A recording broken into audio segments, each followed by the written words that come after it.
Down to the front, fill up all of this space if we can, because we're going to get into some really, really cool research and findings for the last half of our afternoon. I can't believe we're almost finished. Come on down, come on down. Being Larry Emder, come on down. Yes. I'm super stoked to be able to throw the stage to Music Australia, who are going to be taking us through the last couple of hours of today. For those of us who will be paying super attention, there is going to be an amazing feed at the end. Yes, so you'll be all sticking around for that. But to get us there, this wonderful, wonderful human to my left is the Director of Music Australia, and she's going to be sharing some really, really awesome information. So Millie Millgate, give it up for her first of all. But thank you so much for taking the reins. I'll leave it for you. Thank you, Sauce. Good afternoon, everyone. I am Millie Millgate, and I am the Director of Music Australia. Welcome to the launch of Listening In, Insights of Live Music Attendance, which is the first in a series of three reports exploring how Australians discover, experience and engage with music. I would like to acknowledge the traditional owners of the land on which we meet today, the Wurundjeri people of the Kulin Nation, and recognise their continuing connection to land, waters and culture. I pay my respect to their elders, custodians and creatives past and present, and I'd like to extend that respect to Aboriginal and Torres Strait Islander colleagues that join us today. I'd also like to acknowledge the traditional owners of the many lands of the people that are tuning in for the live stream. There's over 365 people that have registered from all over Australia. Always was, always will be Aboriginal land. The last 2 days here have been nothing short of inspiring and an information overload, and I mean overload in the best possible way. I think the opportunity to just witness so much incredible research work that's being done in so many different areas by so many different academics, industry professionals, industry organisations, it's actually quite incredible, and I really do think as a music industry, as a music community, we're all going to be the richer for it. A special thanks to Kirsty Rivers, who was the brains behind this summit, Neil Robertson and Sarah Guppy, and the wider team at Music Victoria, led by Fiona Duncan. So can we just have a really huge clap?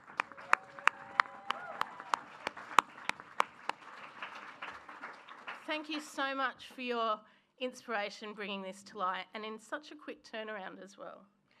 So without further ado, I'd like to just run through how today's going to unfold. I'm going to give you an overview of Music Australia, ultimately what we were set up to do and how research plays a role in our existence. I'm then going to hand you over to the Director of Research for Creative Australia to really talk you through just the vast amount of music-based projects that have happened and are continuing to happen within Creative Australia. We'll then get on to the actual report that we're launching today, Listening In, Insights on Live Attendance, and Bella's going to run through the key findings. We're then going to have a little break and a little stretch and bring you back in for a panel discussion led by Sam from the Daily Oz and some other really key people that I'll let him do an introduction on, and then we'd love to invite you to stick around for a networking reception. So I'm going to run through the purpose of Music Australia, let you know what our funding appropriation is, who our council members are, what we've been established to do, our working definition of contemporary music, the operating structure and how we fit within Creative Australia, our 10 areas of key focus, and really the importance of research. So we were set up as a dedicated new body to exist to support and invest in the Australian contemporary music industry with the aim of modernising the cultural infrastructure to suit the contemporary landscape. Music Australia, like Writing Australia to Come, has been deliberately designed to reach into the commercial sector where traditional grant funding has been limited. Our legislation talks that Music Australia is responsible for supporting and promoting the Australian contemporary music practice and supporting and promoting the development of markets and audiences for that practice. Our appropriation is $69.4 million over 4 years. What I think the Minister has done quite strategically is not made that an even split, and as you can see, it grows over those years. So it's really given us this chance to get our feet wet, get some projects underway, and really increase what we're doing and the support we're able to offer. We have 8 members of the Music Australia Council, led by Adrian Collette, who's also the CEO of Creative Australia. The role of the Council is to provide strategic advice and recommendations regarding priority investments, development and the research needs of the contemporary music industry. All of these individuals have been appointed directly by the Minister of the day, and that will continue. I think there's a really terrific spread of expertise of people that have got experience in the live music industry, across recorded music, a number of artist managers, and there's certainly the fair share of representation from artists, which is really, really key. We're running an adaptive strategy. Our approach is absolutely trying to be nimble and trying to respond. We know exactly what we were set up for.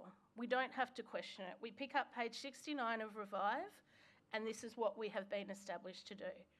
It's to grow the market for the contemporary Australian music industry, increase the development of original music through investment in artistic creation, deliver songwriting and recording initiatives in schools, develop new strategic partnerships with and beyond the music sector, provide ongoing support for Sounds Australia, Australia's music export initiative, support industry professionals to learn music and management skills, provide central coordination around access to live music venues, develop co-investment agreements with states and territories to really deliver sector-wide priorities, create community music hubs in high-density living areas, and undertake research and data collection around key issues. Again, all sitting there very clear as to why we've been established. We're also guided by the 5 principles of the National Cultural Policy and Revive. I think most people in this room and online would be really familiar with them. So I'm gonna just kind of go through, but we do know those pillars.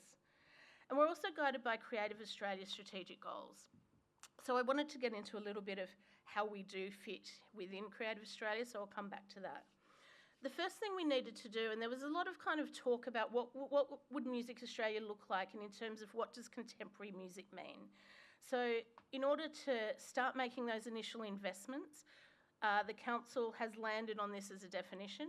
And for us, Australian contemporary music is any genre or subgenre of music currently composed, written, produced by Australians, and licensed, recorded, presented, distributed through commercial and non-commercial activity for the purpose of Music Australia's initial investments.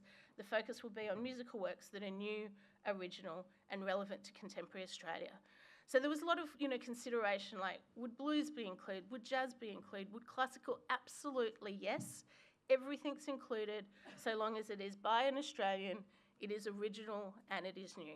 That's what we're working with contemporary music. In terms of an operating structure, I kind of think of us as a little start-up in a much more structured organisation. And so I've placed us here because on an everyday to-day basis, we're working across multiple areas of Creative Australia.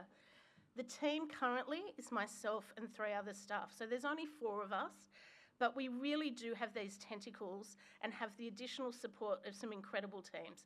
Corporate Services helps with legal and finance. The Arts Investment Team, anyone who's calling for a grant, they're the people at that front line that are going to answer the call.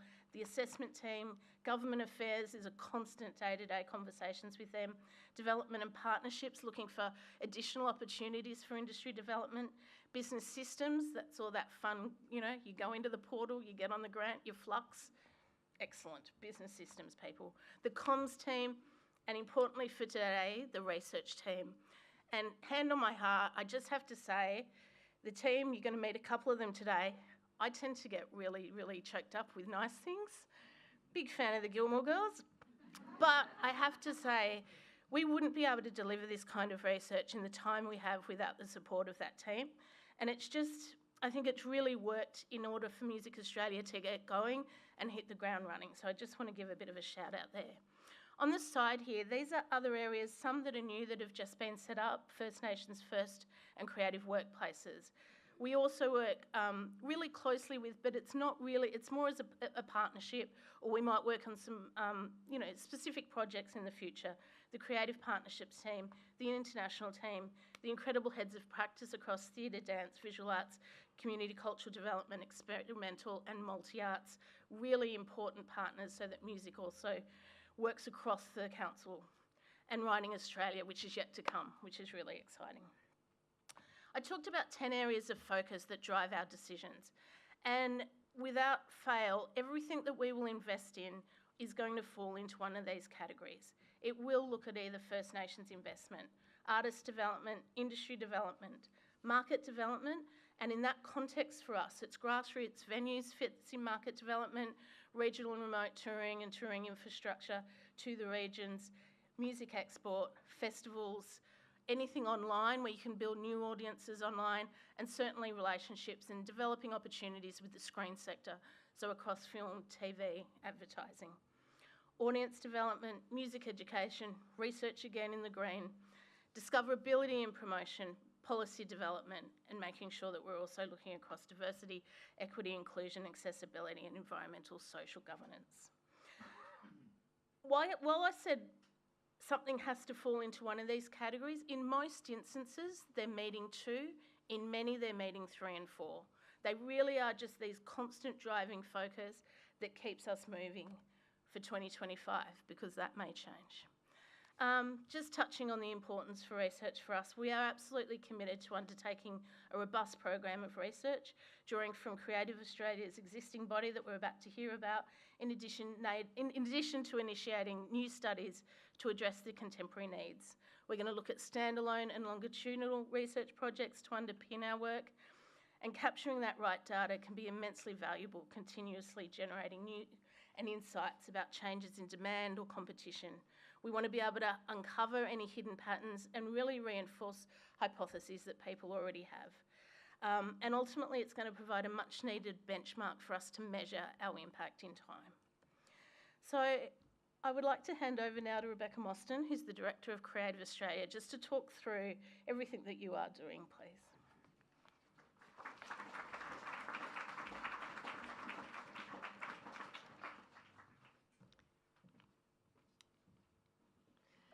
Thanks, Millie, and I just wanted to add my thanks to the VMDO for the opportunity for us all to spend 2 whole days talking about music research, which is feels like quite a luxury. And also welcome to everyone online who's joining us for this section. I'm going to talk a bit firstly about what we do in the research team at Creative Australia and how we work, and then run through some of our recent music research, which will include a bit of a recap of some of the projects that Ben Green mentioned in his excellent presentation yesterday, if you were here. Then I'll give you a heads up on some of our upcoming projects, and also some other things that the research team is involved with that might be of interest to you. Okay, starting with what we do and how we do it, these are our research priorities up on the left. They're kind of our mission statement. So we're here to address the evolving data and information needs of the arts and culture sector and of government, to inform policy advice, decision making, strategic planning and advocacy, and to support the sector with information on arts practice, audiences and markets. So then also on the right are our 5 research categories. So similar to what Millie was just talking about, every project we do in the research team needs to fit into at least one of these buckets, though many projects obviously fit into more than one. And these 5 categories also align with the 5 pillars of Revive that Millie talked about a moment ago, and Creative Australia's strategic priorities as well. In terms of how we work, we're pretty flexible. We use quantitative, qualitative and mixed methodologies. We undertake primary research and analysis, and we also do analysis of existing data. So just for an example, we're about to purchase data from Tourism Research Australia to update our analysis of how domestic and international tourists engage with cultural and creative activities while they're travelling to Australia. There are projects where we track changes over time, similar to, again, to what Millie was talking about, and others where we take a deep dive into an area of inquiry as a kind of one-off project to really unpack what's going on around a set of specific questions. We have skilled researchers, such as Belle, who will be coming up in a moment, who deliver work in-house. We also commission research, and we often work through partnerships. So this includes coming on board to as an industry partner on Australian Research Council projects. And that's like the project that Shane and Homan presented earlier on today about community music radio. So that's just one of the ARC projects that we're a partner on at the moment. In total, we've got 5 currently that we're involved with, which collectively involve 8 universities and 15 other industry and government partners. And we also partner directly outside of that whole ARC system, so with academics and with industry and government partners. So some of our recent music research, the Australian Music and Games research was spearheaded by our gracious host, Kirsty Rivers, during her time at Creative Australia. In this project, Creative Australia commissioned Brendan Keogh from QUT and Dan Golding from Swinburne to conduct the research. It was the first of its kind, and it looked at how Australian composers and musicians are working with the digital game sector. So that includes licensing music for use in digital games, composing new soundtracks for specific games, and conducting live performances of game music. You can see there's a whole lot of detail around some of the main findings on the screen, but in brief, it found that Australian game music workers are having global critical and commercial success, and are recognised by Australian game developers as crucial collaborators. They work under a vast range of conditions and rarely undertake game music work full-time, like many other musicians. And there's also no single technical skill set. There are lots of different models. The research also found that Australian game composers and musicians earn more than the average music sector worker. However, unpaid work still remains common, unfortunately. Also, game composers are more likely to retain rights and opportunities compared with workers in other screen music sectors. And what's more, methods of payment and rights management for screen music are a poor fit for the digital games model. And that while game music workers are younger than those in traditional art and music sectors, the field has unfortunately inherited gender and race inequalities from both the digital game sector and the composing sector. So this research and the findings that it contains provide a baseline for future research into what is a growing area of professional practice in music.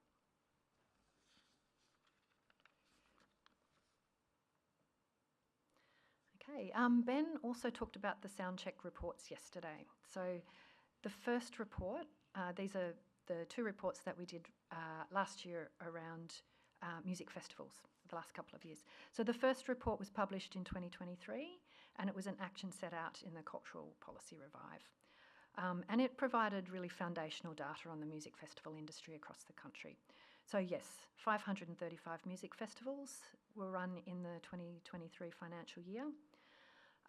But those patterns of buying tickets closer to the date of the event that we saw emerging during the pandemic are continuing. And the report also provided additional evidence of 18 to 24-year-olds buying tickets at lower rates compared to pre-pandemic. So amongst all of the other findings around the music festival sector, it also showed that the biggest barrier for festival organisers was rising operational costs.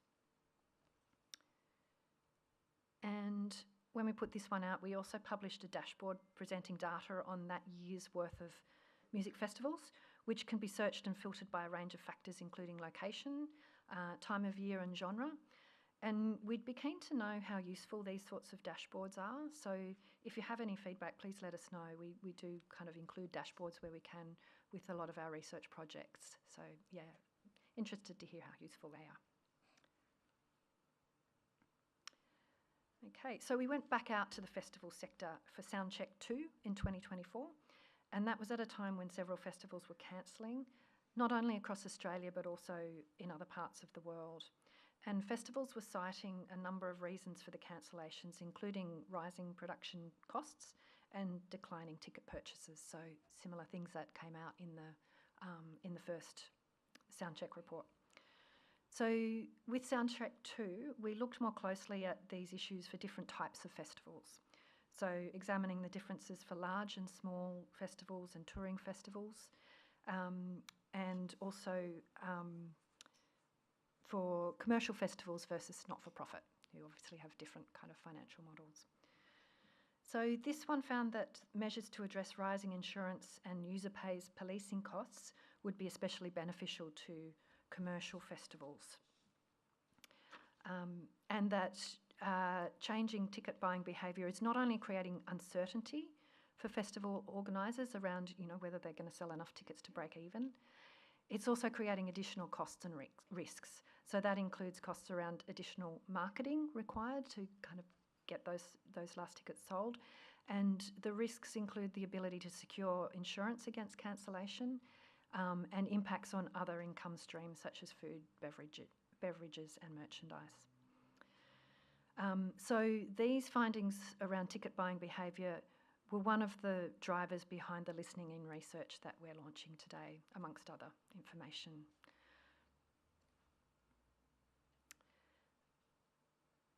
Another action in the cultural policy was, and I'm quoting here, to understand current and emerging workforce challenges and skills needs across the cultural and creative sector and inform the development of industry-driven solutions.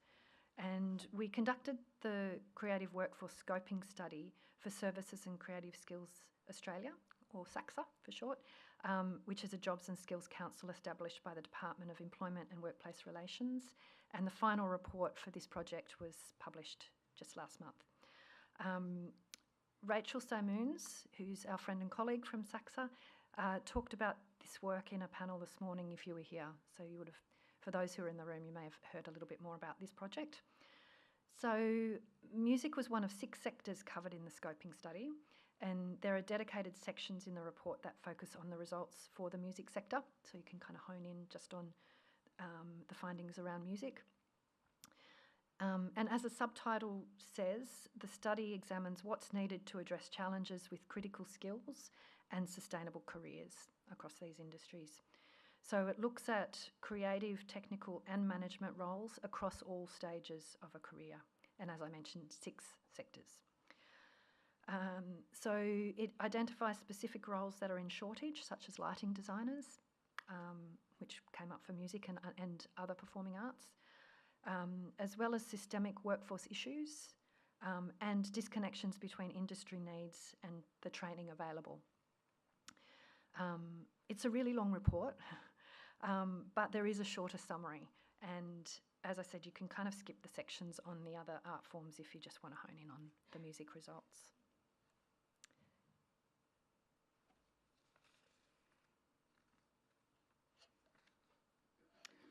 So yesterday there was several discussions about how we all need to be mindful of burdening already over-consulted groups, and in particular First Nations artists. This was front of mind for us when we were working on the Creative Workforce Scoping Study, particularly as there's significant self-determined work underway for First Nations communities at the moment, including a dedicated First Nations creative workforce strategy, which is planned for later this year. In the meantime, we do have the results of a survey of First Nations music artists undertaken in 2020, which was a collaboration with the APRA-AMCOS First Nations Music Office. And just noting that this relates to pre-pandemic conditions, at that time, respondents reported that the main strengths of being a First Nations musician were inspiring other First Nations artists, opportunities to educate, challenge and build understanding with non-First Nations people, and creating pathways for the next generation of First Nations musicians. Challenges identified by the respondents include a lack of financial return from creative practice, some very similar ones to, I guess, for musicians more broadly. Lack of time to do creative work due to other pressures and responsibilities, and access to funding or financial support. And the greatest needs were financial assistance and recognition by the wider music industry and more networking opportunities. So these results and other existing data, including some results from consultation with First Nations communities, also fit into the workforce scoping study. Another collaboration was with RMIT and the University of Canberra News and Media Research Centre, and this study analysed how things like income, education, occupation, self-identified class, and trust in society interact with cultural participation. This report isn't specific to music, but it does include music attendance as well as participation through things like playing an instrument or singing or composing. So it's a kind of nationally representative picture of the public. And it had 2 outputs which were published across 2023 and 2024. Widening the Lens is an overall summary. It observed that a person's level of arts and cultural engagement increases with higher levels of education, higher self-identified class, and yeah, we kind of talk about Australia not having a class system, but it does. Greater household income, and with occupations that are generally associated with using more complex skills. So other researchers kind of found some similar things, but it came through in this research as well. And then we worked on 4 fact sheets with the team from RMIT and Canberra Uni, and those fact sheets were called Social Factors in Cultural Participation, series of 4, and they kind of broadened the scope of the analysis and looked for the nuance behind those kind of main findings. So the fact sheets explore gender, age, parental occupation and marital status, and also the intersections between education, income, occupation and self-identified class. Overall, across all of the work, the findings highlight that socio-economic context that shapes everyday life also shapes our cultural engagement throughout the whole lifespan, so from childhood through to adulthood. And the results also demonstrate that an individual's cultural engagement is influenced not only by their own education and income and occupation, but also by the social position of those around them, including the occupation of close family members, including parents, and of their intimate partners. This type of work is really important for us because it asks who's missing out on access and why, and that really helps us to inform those policy discussions with evidence, as well as kind of informing audience development and workforce development strategies. Moving on now to upcoming projects. Okay, so the first report of the Listening In series launches today, and Belle is going to step through the results shortly, and we'll hold all of that for Belle and for the panel discussion. The next cab off the rank will be the economic study of the Australian music industry, which Millie mentioned yesterday for those who were here. And it's scheduled for launch on the 12th of June. And the project is defining the core economic value chain of the Australian music industry, identifying and mapping relevant data and information against the value chain, developing a credible methodology that will enable robust longitudinal analysis, tracking change over time, and estimating the direct economic contribution, direct employment numbers, and the value of exports for the Australian music industry. One of the authors of the study, Kate Murray, is in the room today, so you might want to say hi to her as well. Hi, Kate.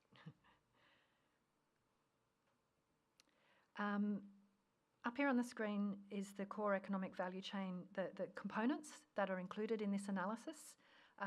We'll be able to talk more about this in June, but just so you can kind of get a sense of the scope. And this slide, I'm not expecting anyone really to be able to read it, especially, those up in the cheap seats at the back and people online, unless you've got a really big screen. But it's actually, it's more just to give you a sense of the level of consultation undertaken for this work. and the number of data contributors. And as Millie said yesterday, this cooperation is critical to providing both robust and relevant research, and we're really grateful for everyone who's contributed to getting this project off the ground and up and running, and many of you are probably either in the room or online, so thank you. A few other music research projects that are underway. We've got a study into the viability of an insurance mutual for the music industry, and we're working with Feet and Bloom Insurance on that one. Commissioning rates for art music with Cameron Lamb, who's also in the room. Hi, Cam. And for this project, art music is defined as jazz, classical, sound art, improvised music and experimental music. Climate disruptions and music festivals with RMIT, La Trobe and the Australian Festivals Association. And also the Community Music Radio project that's funded by the Australian Research Council that Shane Homan discussed earlier today. And so these projects are all at kind of varying stages of completion, but will be coming out over within kind of the next 12 or so months, we think. Other research underway that's not specific to music but has music components includes the next edition of our National Arts Participation Survey, which is going into the field later this year. And again, for those who are here, Ben mentioned this yesterday, and that this is how we track trends, not just in the proportion of Australians who are attending live music, but also how often they're attending. And that's where we've seen that trend where, excuse me, coming off the back of the pandemic, there was a kind of similar proportion of Australians who were attending live music, but they were generally attending less frequently. So, you know, this gives us that benchmark to keep tracking over time. And it does include those measures for First Nations people and for the culturally and linguistically diverse groups and engagement with music by those groups as well as younger people, and includes engaging with music as part of a person's cultural background and creating music as well. You know, people who are playing music in musical instruments, singing, composing. We also have a tender out at the moment for a study on children's engagement with arts and creativity, which is covering all of those kind of sectors, I guess, including music. And we haven't really done anything like that, to my knowledge, at least for a long time. There's only one regular piece of research that tracks children's engagement with culture and creativity, and that's run by the ABS every 3 years. And it's just the kind of the actual engagement numbers.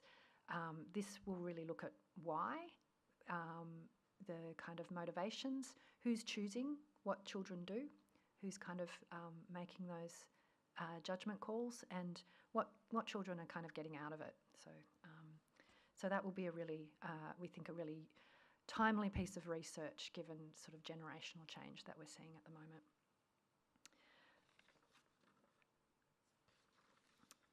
And a project that we're working, we've got a working title of Digital Societies, which is a real shorthand, but what it's going to be doing is looking at what's known as the creator economy, sometimes called the creator economy, which encompasses people who may not necessarily identify as professional artists or creatives, but who are nevertheless creating and sharing their creative content, including music, online and through social media, and some of whom are making money out of it. So it's kind of, it does encompass, I guess, what we'd call user-generated content. So the way we're doing this is we've inserted questions about that kind of activity into a broader social survey that's examining a range of questions around digital inclusion, media use, civic engagement, surveillance and attitudes to technologies, artificial intelligence and robots.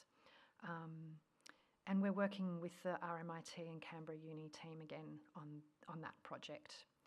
So yeah, it's kind of new ground that we're trying to understand the activity that falls between our survey of professional practicing artists and our National Arts Participation Survey. That's, that kind of growing area of activity. Okay, so other things we're doing. There's a few other things that we do as a research team. The State of Australian Culture. This is another action in Revive that we've been charged with doing. We've been asked to do it in collaboration with Screen Australia, which we have been doing. We've been working with the team there, and we are working on embodying First Nation, the kind of concept of First Nations first by having authorship of a self-determined analysis from a First Nations perspective, as well as embedding measures, First Nations measures throughout the whole report. So again, this is one that covers screen, music, performing arts, visual arts, design and literature, and we'll be including diversity and geographic insights wherever available. So, look at it by state and territory, by metro versus regional, etc.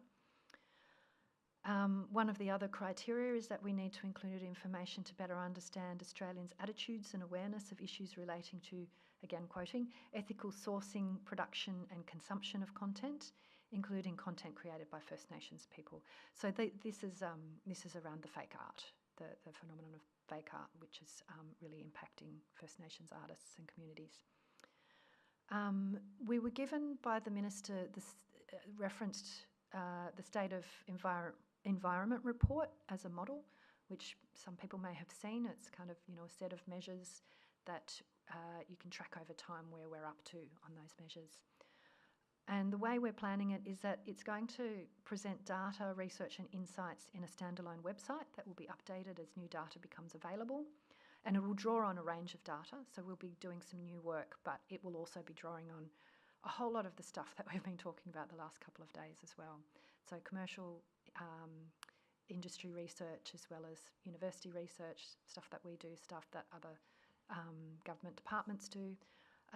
It'll all be kind of referencing and drawing on that material. And then we'll be doing an assessment of what all of that information tells us about the state of Australian culture every 3 years. So that'll be a kind of a triennial report. The first edition is expected to be delivered in 2026, so we're kind of aiming for mid next year, and we do have an awful lot of work to do. So yes, there's a lot of data to wrangle, like the state of culture is a big question. So this is how we're planning to chunk it into sections.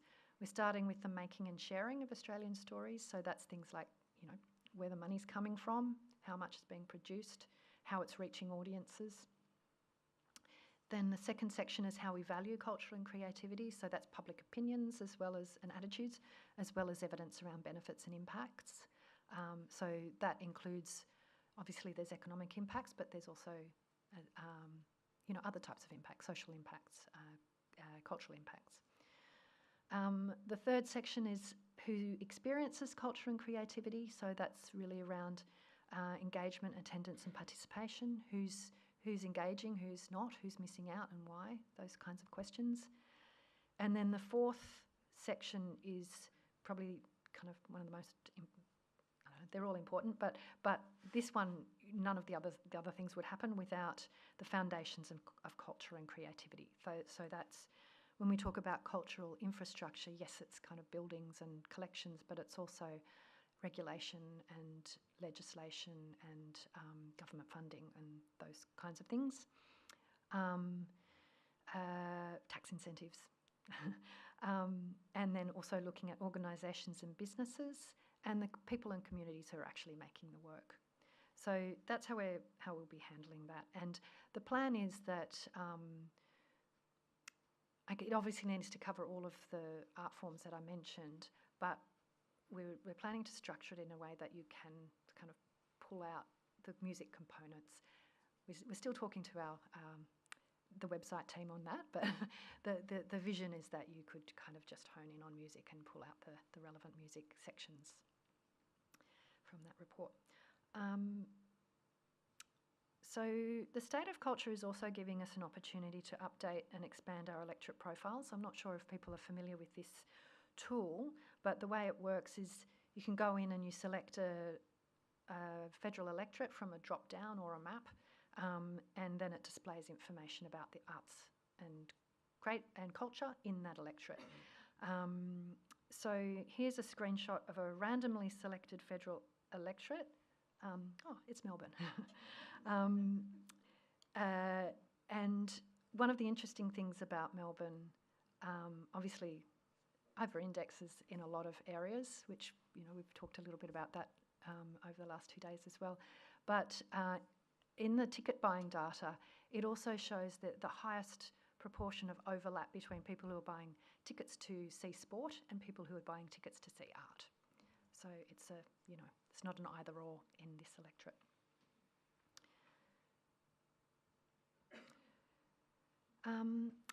Okay, another project that we're partnering on is this research infrastructure project, and this is one that we've really struggled to try and explain to a lot of people in the organisation, but I feel like I'm amongst people who I don't actually need to explain it as much to, because you'll get the potential of this project.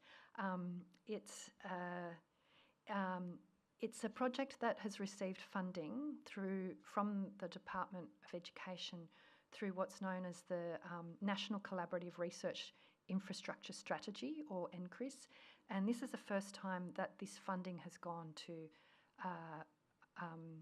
creative arts. So this is funding that normally goes to science and funds things like microscopes and labs and equipment. But there's the Australian Research Data Commons has secured money for the creative arts for our research infrastructure.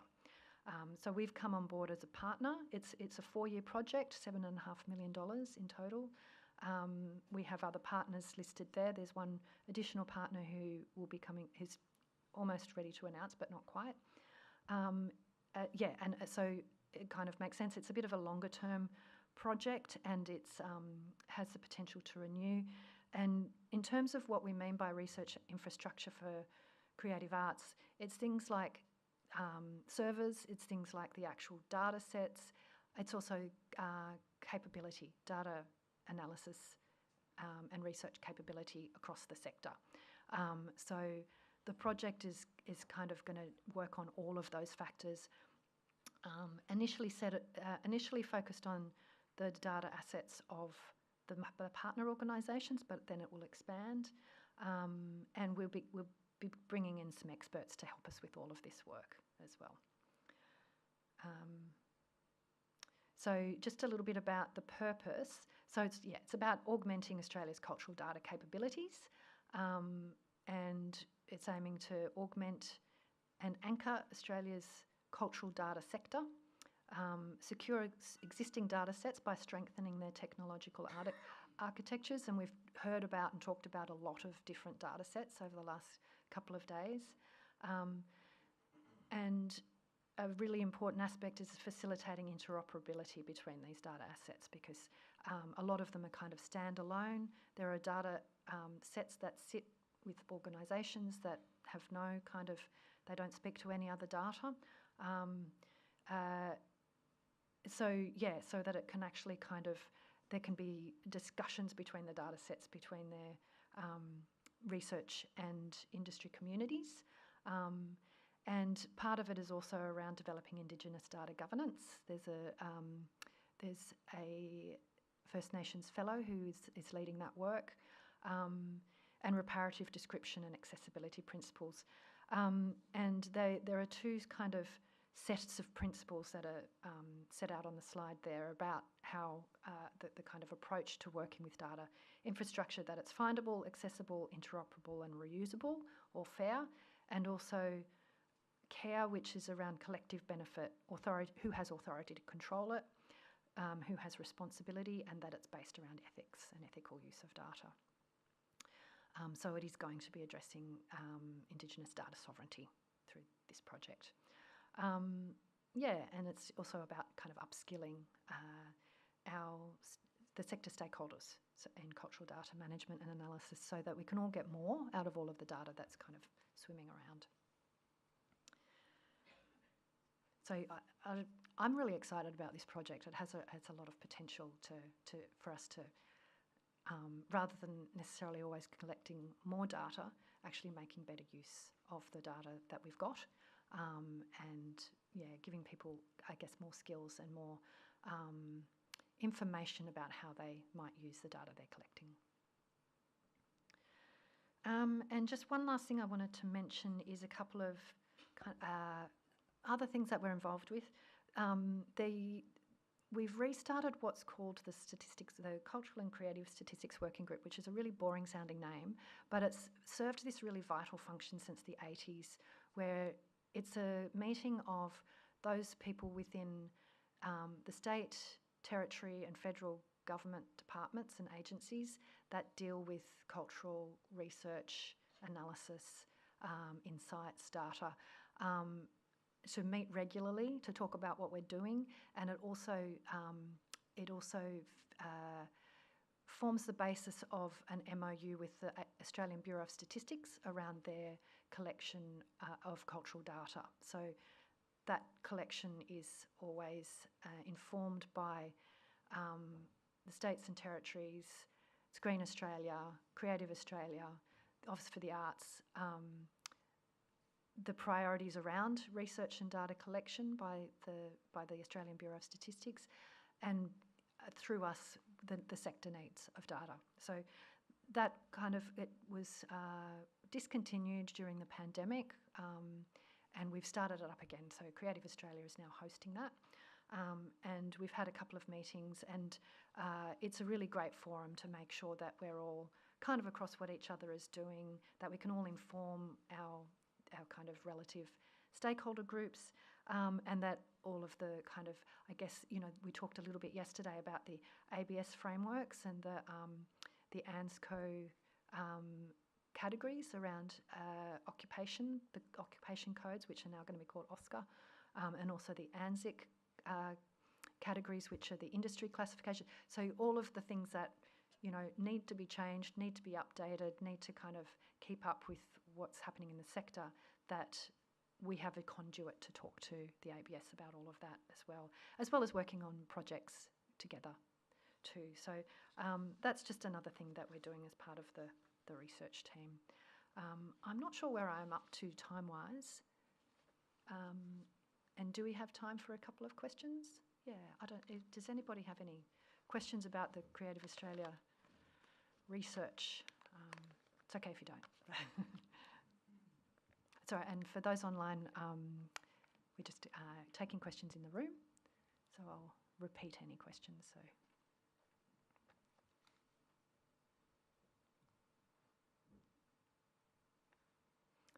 Okay, maybe I've just kind of thrown. There's one. Thinking I was throwing too much information at you. I don't have a question, but I just wanted to say wow and thank you for actually doing the work, because it means a lot to, I'm sure, all of us. But as somebody who considered potentially leaving this industry 6 months ago and have thought about it many times, it feels nice to know that there's actually going to be some sort of data that will make this industry better soon. So thank you. Oh, thank you very much. Okay.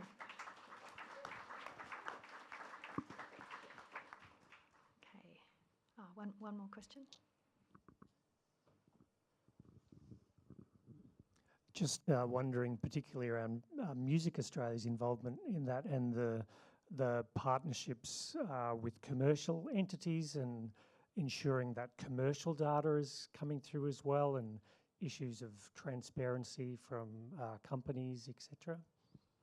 Yeah, and the project that we're launching in June, the economic study, is, I guess, a good example of that, where on that slide that had all of those, the unreadable one with all the lists of people we'd talked to and those who had provided data.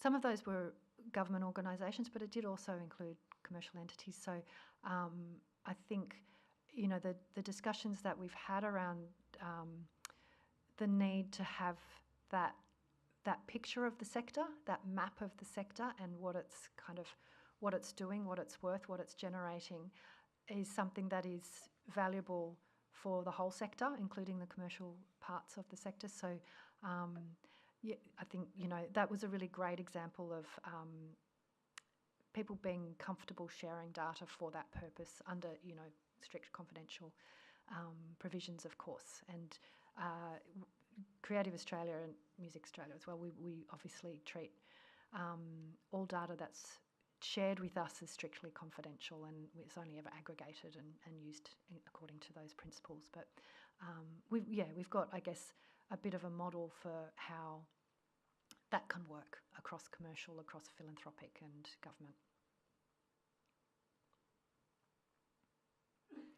Any other questions? Okay, well, I might hand over to my colleague Belle Hatchett, who's going to do the big reveal on the first report in the Listening In series. Thanks, Belle.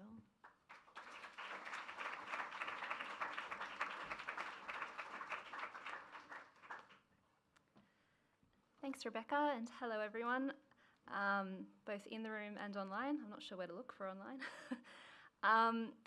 As Rebecca said, my name is Belinda Bell Hatchett. I am a Research Program Manager in the research team at Creative Australia, and I am absolutely delighted to be here today, not only because this has been such an awesome summit, but also because we get to share some brand new findings with you today from our most recent research project.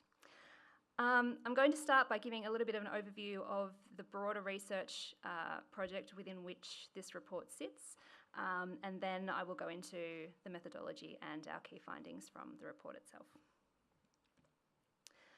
So from April, today, to June of this year, Music Australia is releasing a series of 3 research publications which are looking at Australians' engagement with music. The series is titled Listening In, and it's a series of 3 reports that will be exploring live music attendance, music discovery, and music consumption by Australian audiences. This work has been conducted by the Creative Australia research team for Music Australia. That team consists of myself, Rebecca, who you just heard from, Dr. Kristen Cornell, who you'll get to hear from in our next panel, and my brilliant colleagues Zoe Willocks and Dr. Catherine Davis. The report I'm talking about today, Listening In, Insights on Live Music Attendance, is the first of the 3 reports in that series. We had a number of overarching research questions and objectives that we were trying to answer with this series of reports. And the first of these was looking at how local and global shifts in economics, technology and demographics have been impacting both current business models within the music industry and those that will be developing into the future. And a lot of those factors like cost of living and the rise of streaming platforms have been really thoroughly discussed by some of our other presenters over the last few days. We wanted to get a deeper understanding of how Australians discover and consume music in all its forms, along with some information on wider attitudes, behaviours and preferences that are out there amongst the Australian population.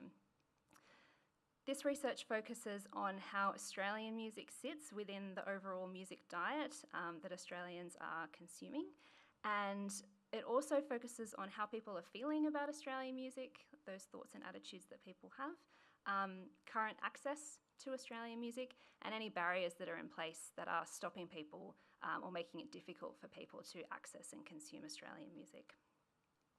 This first report focuses on all of these things, but specifically in relation to attendance at live music events, and our subsequent reports will be looking more at the discovery side and the consumption more broadly of music. For this report specifically, and for the other reports, we used a range of different data sets to come up with our findings. Firstly, we conducted a literature review to find out what other research has been conducted on this topic, and much of what we've cited has been beautifully summarised by Ben yesterday and some of the other presenters.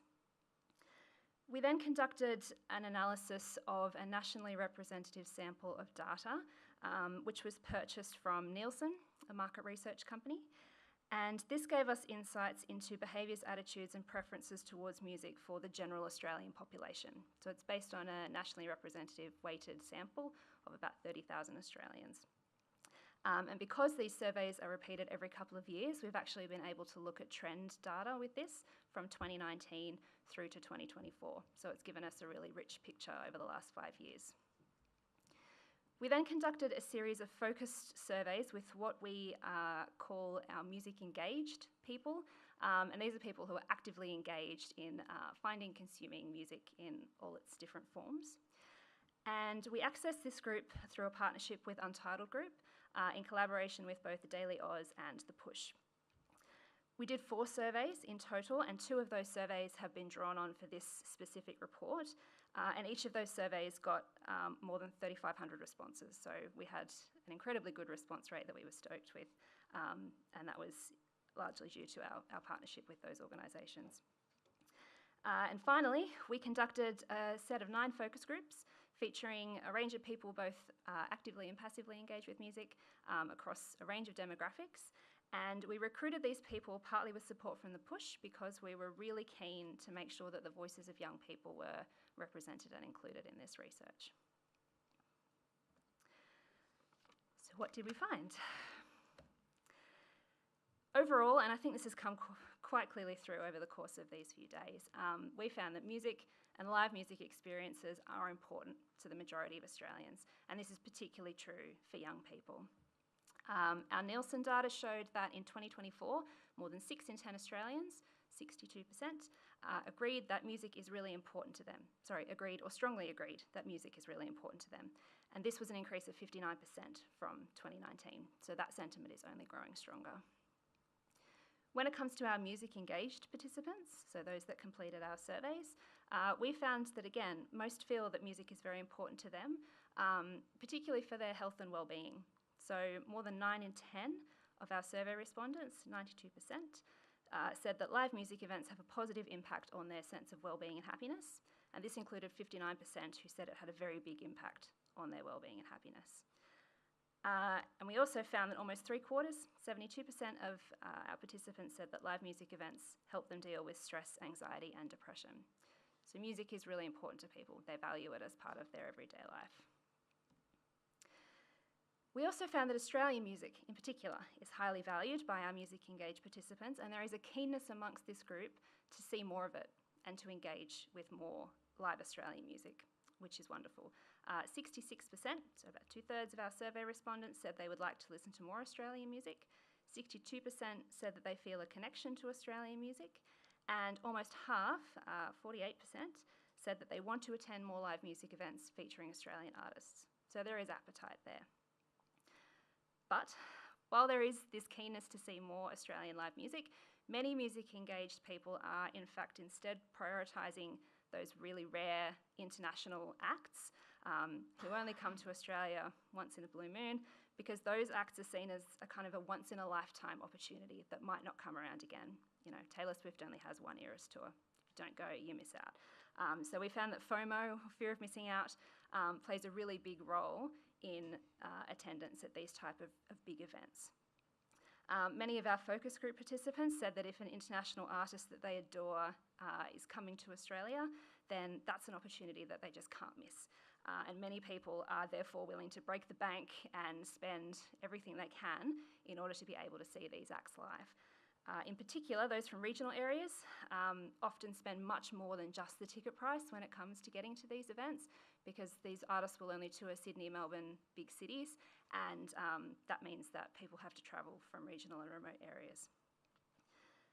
So what all of this showed us is that there seems to be a disconnect between Australians' attitudes towards music and this desire to want to support Australian music and go and see more Australian music, and the actual attendance behaviours that we're seeing. And this raises the question of what barriers are in place that are stopping people from going to Australian music, and how we might leverage this interest to help support the industry better.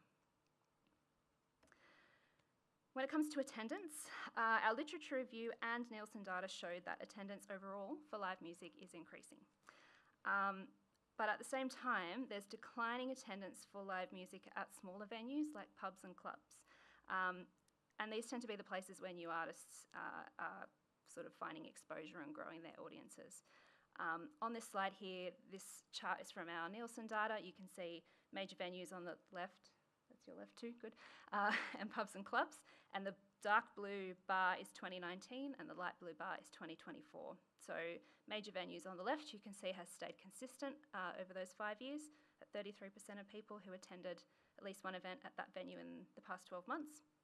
And on the right-hand side, there's pubs and clubs, and that has dropped from 28% to 25%. Findings from our surveys with music engaged participants showed that events at large outdoor venues and major venues like stadia are more popular, and these are slightly more popular venues to see international acts compared to Australian acts. And this is especially true for our younger participants. On the flip side of that, pubs and clubs and single-day music festivals are much more popular places to find Australian artists and to see Australian artists, which is no surprise. And we found that these medium-sized venues are also more popular with our over 40s. These changing attendance behaviours correspond with the big spate of international acts that we saw coming back to Australia and touring again, and that excitement of that people had to kind of get back to those big events after several years of not being able to go and see anything. And it also corresponds with the changes that Ben discussed yesterday in relation to ticket buying behaviour. So, excuse me, from our soundcheck report, that people are buying tickets later, and there's shifting patterns in the demographics of audiences who are buying tickets to these events. We also looked at barriers for attendance to live music events, and specifically whether there are different barriers in place for Australian music compared to international music, and those different venue types. And what I'm sure is no surprise to anybody, cost is the primary barrier for Australians when it comes to attending live music events. And this was the #1 barrier to attendance for pretty much all of our music engaged participants. 97% of them said that the cost of living is impacting their ability to buy tickets to music events. When we talk about cost, we're not just talking about the cost of tickets, of course.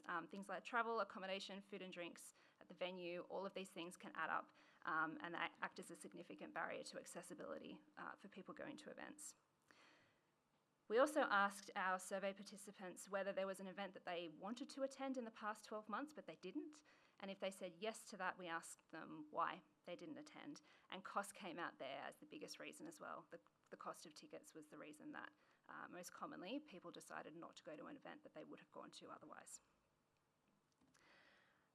This graph, people at the back of the room probably can't read down the side, but this shows barriers to attendance at live music events at major venues compared to small local venues. Major venues is the dark blue and small local venues is the light blue. And the top line there, 79% of our participants said that it costs too much to purchase tickets, and that's one of the most common barriers, particularly for major venues. It's a much lower barrier for smaller venues. You can see there, only 25% of people raised it. For small local venues, the biggest barrier, or the most common barrier that we found mentioned, was that there are no live music events near me that I want to attend. That was 40%, and I'll get into that a little bit more later. That was only 18% for major venues. The other, these were the top few barriers that I've listed here. So we've got events sometimes sell out before I can purchase my ticket. That was a lot more common in major venues. Not having time to attend, costing too much to eat and drink at the venue, not having anyone to go with, and it costing too much to get to the event venue. The other half of this graph you can see in the report.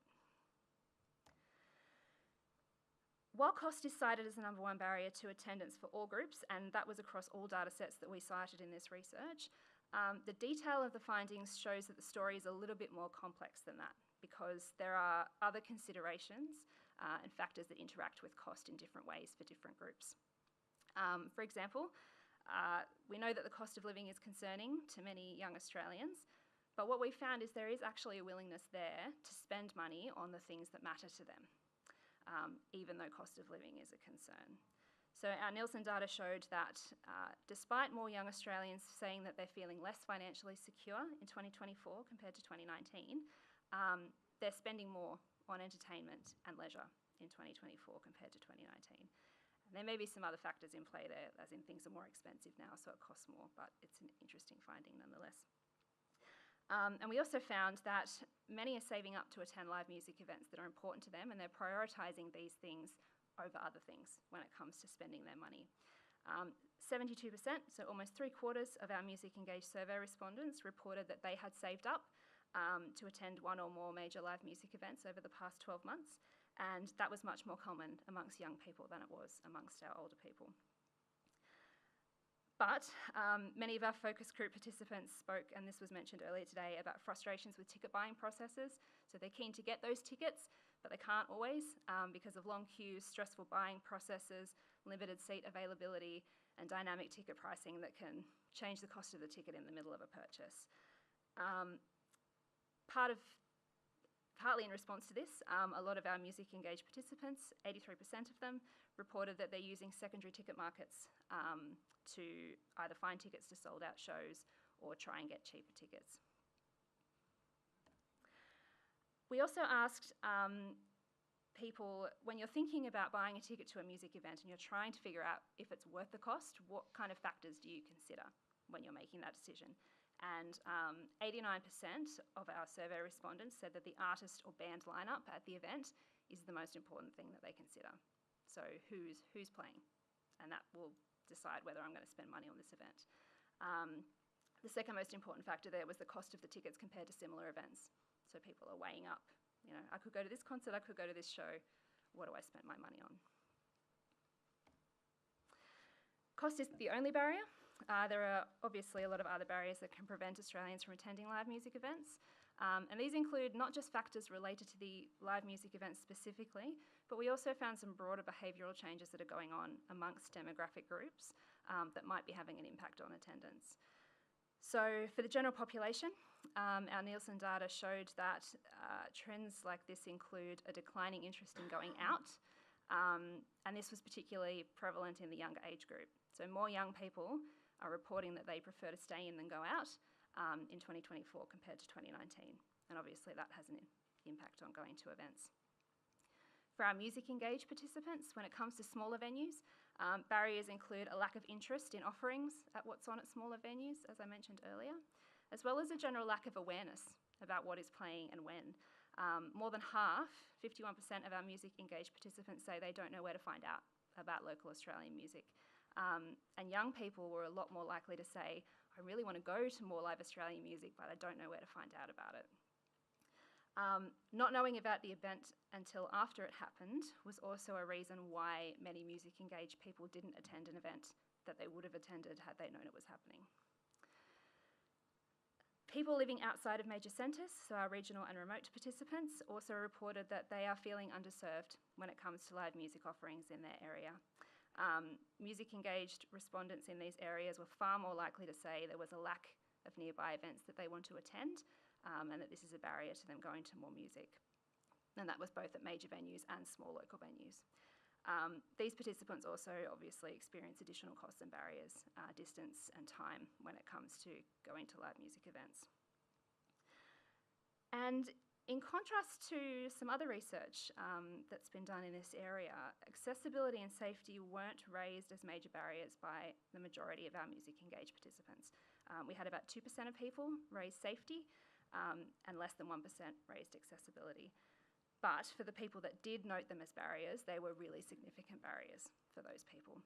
So the numbers were small, but that didn't mean that they weren't significant issues for these people. And finally, we had a look at drinking habits and behaviours and how this might be impacting attendance. We found that overall, findings suggested that cost of living pressures are having an impact on drinking habits and spending at the bar at live music gigs. High costs of these drinks are compelling some people to shift what their drinking habits were maybe 5 or 10 years ago. So most of our music engaged participants said that they often or always drink alcohol at live music events. That was 71%. More than half of these, so 54%, say that they drink before the event, and 19% said they only drink before the event. They don't drink at the event. And a proportion of respondents also said they're looking to find ways other than alcohol to heighten their experience at live music events. And most say that the reason for these decisions is that alcohol is too expensive. So they either have to buy cheaper drinks and drink outside the venue or find other ways to get the experience they want.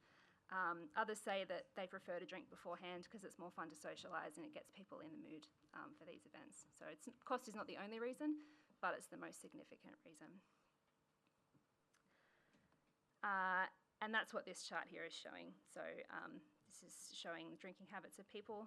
54% drink before they come, 41% drink 1 or 2 alcoholic drinks at the venue, 46% drink more than 2, and then 19% find other ways to heighten their experience. And then we have this 9% on the end who like to stay healthy and don't drink much at events. That's it for the findings of this report. This QR code will take you to a page on our website where you can download the report, and I would encourage you to do that because there are so many other data points that I don't have time to touch on today. I will, if you have questions, park them for now because we have the panel where quite a few questions will probably be answered, and there'll be opportunity to have a more in-depth discussion about the findings of this report. Thank you so much.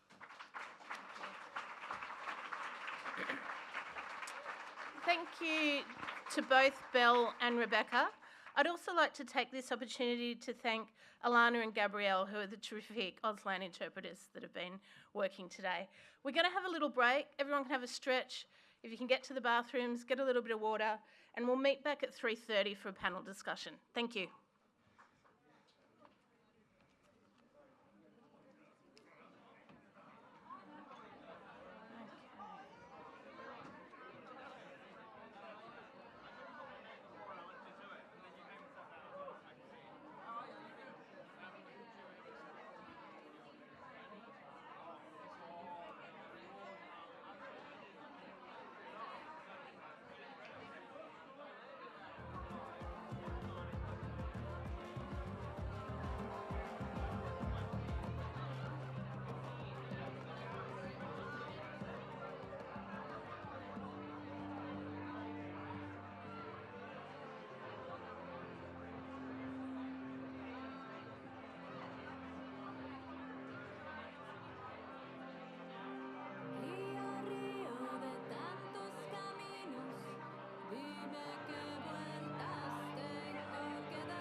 fiction, just a teenage boy in the world wide web. Found it out in time and put him here. From a monolith and couldn't avoid it.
Oh, We are on the last panel of the day, starting very, very soon. The headliner event of this, the second day of the summit. This is your 5-minute call. So yeah, if you're on the panel, make your way through to the green room now. But if you are still hanging out, if you need to go to the bathroom, go do that now. And come grab an available seat. We'll be starting at 3:30.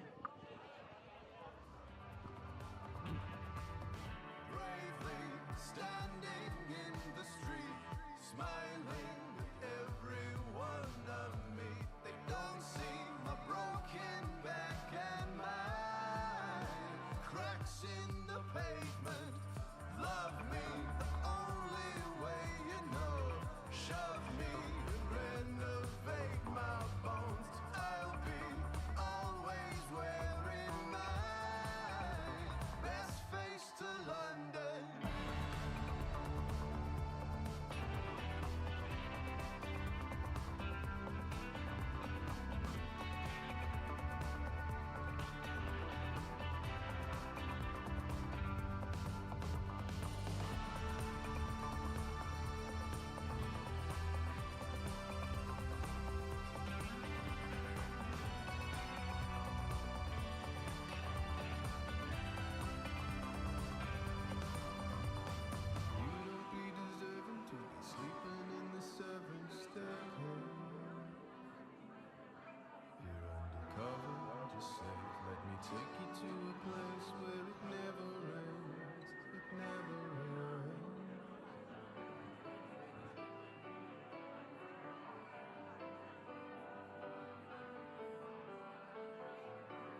Whoa, everyone just quieten down.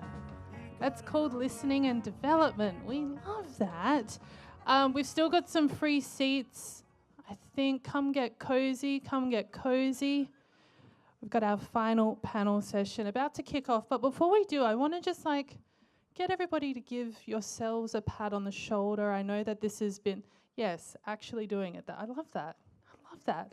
It's been a big few days of learning, nurturing, and meeting some people who I think there are a lot of new connections in this room. So for everybody in here, for all of the organisers, once again, just a big round of applause as we get to the end of this. It kind of brings me to the end of my official duties, so it's been an absolute pleasure to spin some really bad jokes at you, and thank you so much for humouring me for the last 2 days. It's been great. I'm going to give you back to the wonderful Millie Millgate, who is going to introduce our beautiful couches of panellists. Thank you so much, everyone. Thank you, Sals. Welcome back, everybody. Welcome back, the people that have stuck with us online. Thank you. I now would like to hand over for a panel discussion, and really it's not much point doing research in a vacuum. We need to know that it's meaningful and it's practical, and we need to know that it's practical for the industry. So I would like to hand over to Sam from the Daily Oz, one of the co-founders, to take it away. I'd also just like to acknowledge again, and Bill did touch on it, that we were able to do this in partnership with both the Untitled Group and Daily Oz and The Push, who are all represented in the conversation. But again, it is just that important part that this government research just does have that industry input from the get-go. So hand it over to you now. And thanks to everyone online and to our Auslan interpreters again. Thank you. Thank you so much. Hi guys, my name's Sam. It's lovely to be in a room of not political operatives just for 1 minute.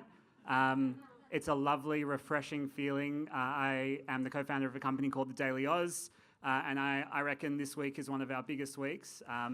And it's just so nice to be not with difficult people. It's just lovely. To cap everything off, I just got a WhatsApp message from the amazing video producer we've got on the Prime Minister's campaign bus, saying, can I have $5,000 because I spilled water on my laptop? Of course you can, because it's all about the journalism.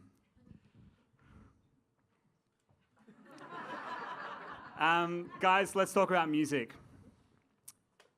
So today we're going to have a discussion exploring the first of these 3 reports that looks at how Australians, especially young Australians, discover, consume and experience music. And I think it's a really interesting piece of research to dive into, because it's not just looking at a sort of a general population and figuring out what the general population thinks about our music and our music landscape and music industry, but the real music engaged and what they think about where the industry is at and where their experiences are at. So let's start just here on my left with Nathan, and I'll get everybody on the panel to just really quickly introduce themselves and kind of the perspective that they're coming from today. So Nathan, over to you. Hello everyone. Nathan Farrell, I'm the founder, managing director of Calibre Artist Management. We're traditionally a management company for artists and producers, but also have had a venue booking or programming arm.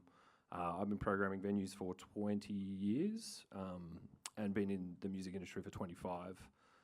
Today, I think my perspective, although from the artist side, is probably coming from the small venue space. We specialise in kind of venues from 300 to 900 cap. We have venues 4 in Victoria, 1 in New South Wales, recently a couple in Brisbane and in Western Australia, so a fairly good national spread. Awesome. Claire. Hello everyone, I'm Claire. I'm representing The Push, which is a youth music organisation based here in Melbourne. We're an organisation that's really passionate about supporting young people in the music industry, whether that be putting on all ages local shows with local bands or doing regional tours, upskilling young people from regional areas. I used to also work as the local music programmer of Groove in the Move Festival, RIP. And I also work at Media Arts Lawyers, working really closely with local and emerging artists. Phil. My name's Phil Palermo. I'm one of the co-founders and managing partners of Untitled Group. Traditionally, our focus has been live music, so music festivals and large-scale tours. In more recent times, our market share and the trajectory of the company is focused on meaningful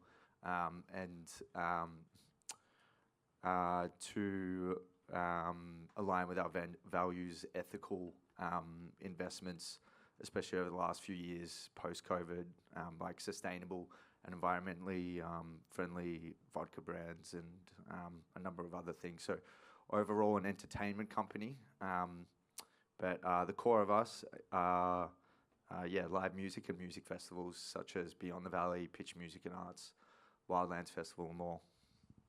And finally, Christian. Thanks, Sam. So I'm here repping research at Creative Australia. So all of that presentation that you just heard, I guess I can continue to kind of wave the flag for that on this panel. It's really great to be here with industry to pick through some of those findings, and I'm super keen to hear how they've landed with people here. And if we can start with you, if that's okay, the report gives us this picture of Australian music fans as the 10th biggest in the world. Like, we're really punching above our weight here in terms of population and our appetite for this. What is it in the Australian psyche that you think means that we are so excited by music and by live experiences? Oh, gosh. Okay, so firstly, I think as Belle explained, we've got this literature review in the report, and so we really recognise in writing up this report that so many other people have done research in this area as well and come up over and over again with this finding about the value of music and live music to Australians. So the VMDO, for example, has done consumer insight surveys like this, as well as the Push, the Australia Institute, and Catherine Strong. That research has been mentioned a few times today. I guess, so we add to that. And then with this particular focus in this research that we provide on audiences, existing audiences, the music engaged, and some, I hope, really useful statistics that have come out of that focus were these ones that Belle shared about mental health and wellbeing. So 92% of those music engaged respondents identified or said that live music had a big or a very big impact on their mental health. So that's really big, and we hope that it's useful, I guess. So we give that back for advocacy, because a lot of people in this room, we know these things. We know the other one, 72% of those participants from the music engaged, they identify that live music has a positive impact on their on stress, anxiety and depression. These are things that we know, and they've actually been mentioned a few times over the last couple of days, but they're less recognised beyond our industry, beyond our sector. So please use them, and we think that they're particularly helpful at this moment in time, I guess, when youth mental health is of a concern across portfolios and different sectors. But let me just push you a little bit further, because I think this is actually a really important starting point for this discussion. There's poor mental health amongst young people all over the world. But Australians respond to it clearly by engaging with music and live music. Is it because we that's what our parents did, and now that's what we're doing? Like, is it now just a kind of self-perpetuating cycle, do you think? Is it a point of national pride? Like, what do you think makes us punch above our weight here? I'm really constrained by the questions that were asked in the research, I suppose. I feel like I'm back in politics. Yeah. That question of pride, though, is one I would love to pick up on as we continue the conversation, because this is something that we asked across the series of research projects, which is like how people feel about Australian music, their sentiments towards it, and I'm pretty sure that that's going to come up across the panel discussion, so I'm going to save it and come back to it. Nathan, in small venues, do you see that mental health benefit, community connection, all of that kind of thing? And if so, has that changed since the pandemic? I think for any small space, and when I say small, it's kind of up to even that kind of 800-900. You need to, from a programming and branding point of view, try create community. Like, I think the idea of just a black box room that just gets hired by different kind of promoters every night is a bit bland to me. I feel like, venues need to stand for something. They need to have a brand that people can get behind. I feel like, you want to feel as though you're in a curatorial role where you have an audience that follows a venue that, of course, will buy a ticket first and foremost, as we saw from the numbers, to the artist, but sometimes there's artist plus venue equals ticket purchase as well. I think the Nightcat down the road, which we program, is a very good example of that, where, you know, that venue can have a bit of an X factor just because of what it is, and it's a bit unique and weird, where you can sell more tickets there for certain acts than you could at other places. And it's tricky to cultivate a venue behind a paywall, you know, like cultivate that community behind a paywall. But I think if you have a, you know, some kind of throughput of good curatorial programming, good marketing that is going to speak to the people who you feel like if you enjoy this, you'll enjoy that, and people will trust you and go along for that ride. Like we sometimes see nowadays, I'm sure we'll go into it a little bit more, but like, you know, when it comes to the discovery thing, we're really big on socials about, like, you know, just a snippet of something live, so people can start that curiosity train and be like, okay, cool, yep, there's a poster with a great photo, but like, what's it look like? What's it feel like in the room? That might get someone excited to find the music and then go down that path to buy a ticket. And that's something that, from a venue point of view, we try to cultivate that community so people keep coming back. And, you know, if you can get people coming to a venue a few times a month for stuff that they expected they would see and stuff that they would not expect, and they're going to be open to, you know, talking to different people from that community, which I guess is only good for mental health and mental health barriers.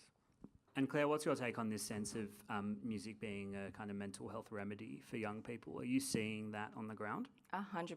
I feel like music, it's like we're able to cultivate community. And I think in a time where, yeah, you're seeing like mental health crises, post-COVID, you know, young people are preferring to stay in rather than going out. It's the community that, you know, as young people, like when we go out to a show, that's what we're looking most forward to. Like, you know, in addition to like a really great lineup. But even then, it's like the shows that we really want to go to. It's like if we recognize like the local act that's playing, if we're mates with the support act, that's what's really getting us to sort of go out. And the great thing about community is that you can take positive action to create that. So yeah, if it's like going to your like local gig, going to the Nightcat, you know, meeting up with people who, yeah, would like frequent that, the venue, like, you know, every weekend, it's like, it's just really genuine, authentic. And yeah, I think for young people who are feeling like they're losing touch with, you know, I guess like the broader community around them, you know, being in front of like a screen all the time, going out and finding your own community, like-minded people who love local music, like that's, yeah, I guess a way in which we can like overcome some of our struggles. And Phil, do you think young people are coming to Untitled festivals and gigs for the music or for the community connection?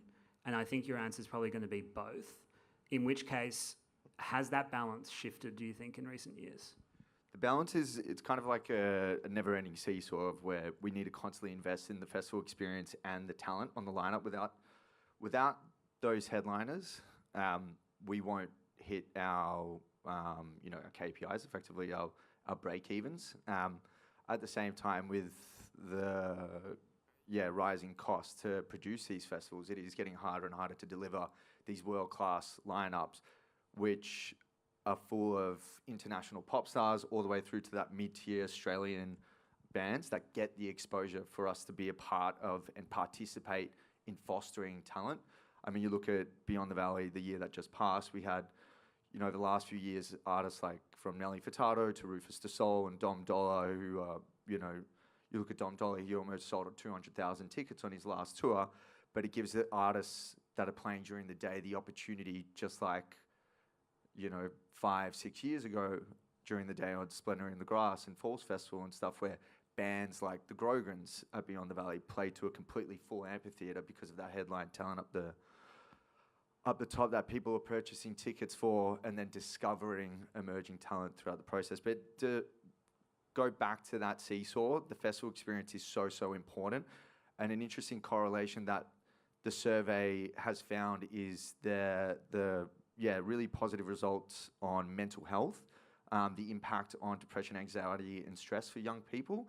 That 92% of effectively happiness, which comes from live music and music festivals, it would come from an array of things, from seeing artists like Nelly Furtado, for instance, that a lot of people didn't think that they would see return to this country, to stage designs. But also you look at the data which has been found in the decrease in alcohol sales. Alcohol is a depressant. So it's kind of, we're finding this culture shift at the moment is moving in a really positive direction overall, where it's kind of finding its level, and I think it'll be exciting for the moment where the equilibrium hits, where the data of that mid to lower tier capacity venues and Australian artists starts to rise to kind of match the stadium level shows of your Taylor Swifts and Travis Scotts, as well as your multi-day festivals like Beyond the Valley, Meredith, Strawberry Fields and stuff that are large in capacity. Were you surprised by that 92% figure? I was, it made me happy reading it. It really did, because Make it 93%. make it 95. I think for a lot of my colleagues are here today because we worked on the report closely with yourself and Music Australia, subsequently Creative Australia, and one of my co-founders, Christian, who I'm looking at right now, ever since we started this company like 12 years ago now, we found so much passion and excitement about what we do for a living through watching people who purchase tickets to our events walk into this world-class bespoke stage design that we would introduce to them, or a warehouse in West Footscray with an artist like Solomon, who's a famous electronic DJ who's never been to the country before, back in 2017 when we brought him here. Seeing just the smiles on people's faces, or when they're at Beyond the Valley and they're getting their little group huddles and they're having D&Ms and 5, 4, 3, 2, 1, Happy New Year. They hug each other and they're just like, I love you guys. It's the best time ever. Like, yeah, it's really inspiring for us. And I mean, I speak on behalf of a lot of our team when I say it really does, outside of the importance of the commercial viability of running this company, it keeps us going. It really does. I think that was a headline figure for me, was that 92% really just... I was expecting it to be high. I wasn't expecting it to be like an HD at uni. Like that's proper high. Kristen, let's turn now to this really interesting balance between Australian and international music, because I felt like there was a bit of a disconnect in the data, which is not uncommon for Gen Z especially, to be inherently quite contradictory. But they say that they love Australian music, but they don't actually always show up for it. Why do you think that gap exists? Yeah, it's interesting. It's one of the great questions of this report, and it's articulated in the key findings that there is this disconnect. It's also a kind of, it's a disconnect that lasts across the series, actually. Now, there's going to be 2 and 3 published in June, and you'll see that sense of incoherence there, I guess. I think the explanations behind it, like how to account for this difference between attitudes and behaviours, there are a number of factors at play, and I've been noticing them over the last 2 days. A lot of people have talked about these. Firstly, there's been this at the time we were doing the research, there'd been a number of international acts in town after COVID, and so there perhaps was a particular thirst to go back and see these big acts again. And so while there may be positive sentiments towards Australian music, they were overridden for a time. But then I liked Chris Carey's language yesterday. That doesn't necessarily have the explanatory power, because it was just a period of time, right, after COVID, where there was this need to go out to international events again. We also have this finding that around about half of those same people said that they would like to see more local acts, but they don't know how to find out about them. So this then points to some other kind of broader themes that we explore in the second report, which focuses on discovery, which I think has to do with some changes in the sort of broader media landscape, as well as the rise of streaming. Some of the traditional media sources that used to provide information about local acts and local gigs are kind of diminishing in power as streaming takes over. Streaming strips out context, and so people don't necessarily know who they're listening to. And so a lot of that kind of local context, I guess, for live music it's been disrupted by the current conditions. So yeah, some of those factors are there. However, right, let's go back to the disconnect. Let's remember this huge proportion of those music engaged participants sampled, 66% that they want to hear more Australian music, and around about half say they want to go to more Australian gigs. So that's a real lever that we've got. Like, it's a really powerful lever to work with. There's still this sentiment, even though the conditions appear to be changing. And Claire, have you tried to do anything to close that gap that Christian's talking about? Like, Yeah. are there any strategies that you've come across that actually convert, yes, I would love to see more Australian music and I support the growth of Australian music, to a bum on the seat? Yeah. I think I kind of want to respond to like the data that was I guess like exposed like in this report about like music engaged people, 50% of them saying that they want to go to more shows but they don't know where to find them. I kind of want to question that data, and like I want to question like the sample population, because I think amongst all of our mates it's like we know where to find all of these shows, and we're really passionate about supporting local artists. So is this a demographic thing? Is it because like older people, you know, who are music engaged don't know where to find them? The Push, we recently did a survey study, and it was around, like focusing on local young people and how engaged they are in the local music scene. And only 20% of them said that a barrier to accessing live music is because they didn't know about it. And out of that 20%, only 4% of young people said that it was a substantial barrier for them accessing local music. So yeah, I kind of want to unpack and kind of demystify that, because yeah, like young people, if we see a lineup that resonates with us, we're going to go to that show. We're going to enter into a buy now, pay later plan and still go to that show. So cost of living, that's definitely a crisis. And you know, if it's a lineup that we're already on the fence about and it's super expensive, that's probably when we're probably not going to go to that show. But if it's a lineup that we resonate with and we see like a support act who, you know, we're friends with them, or they like went to our local school, or you know, if it's a regional tour and you're in a regional town and you put up a band that's, you know, from that regional area, supporting like the Ryans or whoever's in that regional space that we did in our Push all ages regional tour, you're going to get young people that are going to want to come to the show, and their families and all of that local community there on tour. And so I kind of just want to really know like where that data came from. Do you mind if I jump in on this one as from the media perspective? Because I asked similar questions to you, but then I think the really important lens to bring to this is that your friends, if they're putting lineups on their stories and that kind of thing, they're the exception.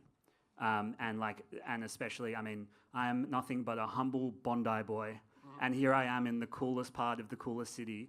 And this is not how the rest of Australia looks and talks. Like, we are struggling as young people to access that base level of music information that you're referring to as like part of an already established media diet. I mean, young people, it's not that even traditional media are failing to cover music, it's that young people are not reading traditional media. And so if you are part of an algorithm, or if you're part of a social feed that has not prioritized music, you're not going to see it at all. And so I think that it's less for me about this idea that there's a gap in the market or a failure, but the way that we consume information has fundamentally shifted. And I think that that's what the finding probably illuminates. I think also the Push data is that Victorian data? Or is it national data? It was, from like all across Australia. Oh, okay. Yeah, I mean, it differs city to city. I mean, I'm ex-Sydney, but I've been living in Melbourne for 6 years, and the way that live music is talked about and just a part of weekly consumption in Melbourne particularly is vastly different to any other city in the country. And, you know, I think I read somewhere that Victorians spend more on entertainment than all of New York combined annually. Like, this is this town particularly...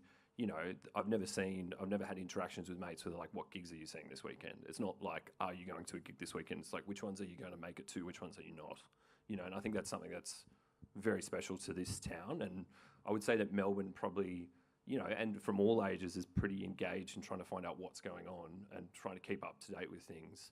But that is a lot harder in Sydney. Like, we book Oxford Art Factory, and trying to get someone from Bondi into Darlinghurst is sometimes a challenge. It's a long way. It's one really long bus ride. Yeah.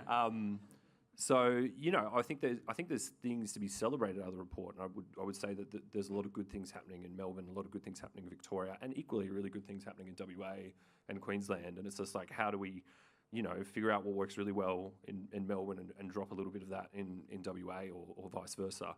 But yeah, I generally think it comes down to a discovery thing. And I think if there's a band that people are interested in, they tend to, it goes through the band's channels, really. Totally. And I think the thing with discoverability as well, like you're so right, like it's the, I guess like the traditional media, it's the algorithm that we're seeing on social media and what are they pushing. The thing with Spotify discoverability is that it's really saturated with like international artists. And I think that's a really big reason why young people are more excited to see when an international artist is touring in Australia. And so whether they're able to discover new local artists, like that's really dependent on what's being fed to them, like on Spotify, on Instagram. I know that there was recently another parliamentary report that came out earlier this year that was looking at, well, that was really calling to action, you know, the government entering into these conversations with private streaming services about, well, you know, right now your algorithm is saturated with North American and European, UK artists. Can you enter into conversations where you're pushing for more local artists? Like on Spotify. Triple J on Earth do a fantastic job spotlighting local Aussie artists, but that's not really being translated onto Spotify or, you know, Apple Music. And so if there's a way to, translate that support that's really being shown to Australian artists, you know, whether metropolitan or regional, I think that's something that we should really call to action. And I'm going to be controversial and probably offend, you know, a lot of the room, but I actually don't think Triple J is doing a great job. And so I think that we charged one key body in Australian media with the responsibility of safeguarding Australian music and emerging artists. And I mean, yeah, they don't like me already, so it's fine. But, you know, they haven't nailed it. And the data shows that, and there's been report after report. So I think that this is a multifaceted kind of very, very complicated discussion. Phil, do you see any strategies that Australian artists are using to actually overcome this? Because some of the artists that you mentioned before, Dom, Rufus, they're Australian artists. So they've clearly taken the leap.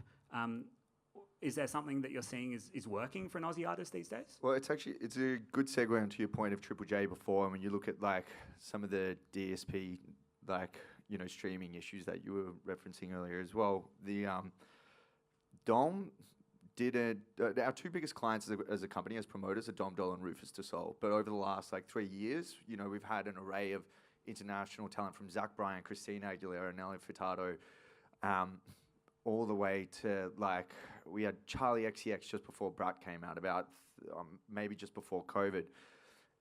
2019, we were really knocking on Triple J's door, not just as a company, but also through our collaboration and working with an artist, Dom Dollar.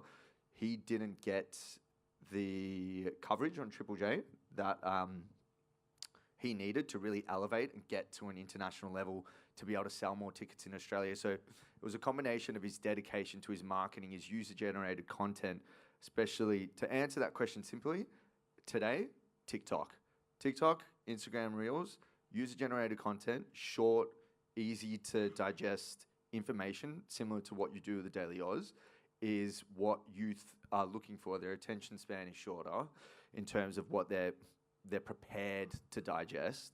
And I think the market and the way that those artists have gotten themselves out there to be some of the biggest artists in the world, Dom and Rufus in particular, in terms of the tickets that they sell globally, has not come from Triple J. Triple J was very important to Rufus Du Sol during their early years, but it came from, in my opinion, social media. Spotify getting on front left and the important playlists and stuff also played an integral role. Media played an important role, collaborating with other artists, but actually more important than anything, their ability to songwrite and perform live with those two artists. I've always been blown away, no matter how long we've worked with them, in terms of the quality of production, the quality of investment they make outside of the music in terms of the visual performance, and how much they sweat over their songwriting.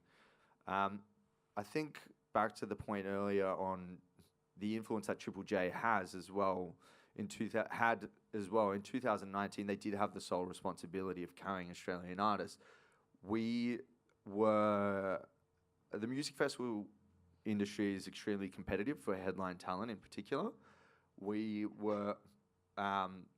we had confirmed Rufus Du Sol just for Beyond the Valley. And there was effectively a bidding war going on for Tyler, the Creator. We were aware that we needed both to really sell out Beyond the Valley instantly, and that was the first year that we sold it out instantly. And the only way to get an international artist of that size, of Tyler's size, to the country was through starting more festivals, because no one's going to come here for one show, bigger international artists. So we started Wildlands Queensland at the time, and now it's Wildlands Queensland and WA, and we work in collaboration with mainly Lost Paradise in New South Wales. But that year, the influence that Triple J had versus what they don't have now, the biggest performance that year, who were Triple J artists and were going back on rotation because of a resurgence that they had, it wasn't Tyler, the Creator, it was the Veronicas at 2 p.m. in the afternoon, an Australian artist backed by Triple J. And it was through our partnership with Triple J at that period where we wanted to promote heritage artists, or artists that we were seeing a good conversion on engagement on social media, and navigating that in collaboration with them. And I remember we had to jump on the radio and just send like pretty much every single security guard at the festival to that stage. Triple J were moving like all their social media team over there. Like it was, it was a pretty epic moment to watch such a big international headline bill. And I guess a very nostalgic Australian artist that was backed by Triple J, I guess, have one of the biggest moments of the whole festival. Oh, I think that there's nothing better than a really strong public media entity that targets all different types of the population. So I think we all want a really strong ABC and Triple J for exactly that kind of... Yeah, I just also love the fact that you're calling the Veronicas heritage. Like... I'm only 30, but that makes me feel like really old. I shouldn't have used that word. Let's keep going. Actually, Nathan, I just want to come to you for one quick word on this topic. You're engaging with younger artists in these smaller to medium-sized venues. Are they aware of the need that Phil is outlining of user-generated content, social media, UGC, etc., or are they still angling for a spot on Triple J or a feature in a newspaper? To varying degrees, I think.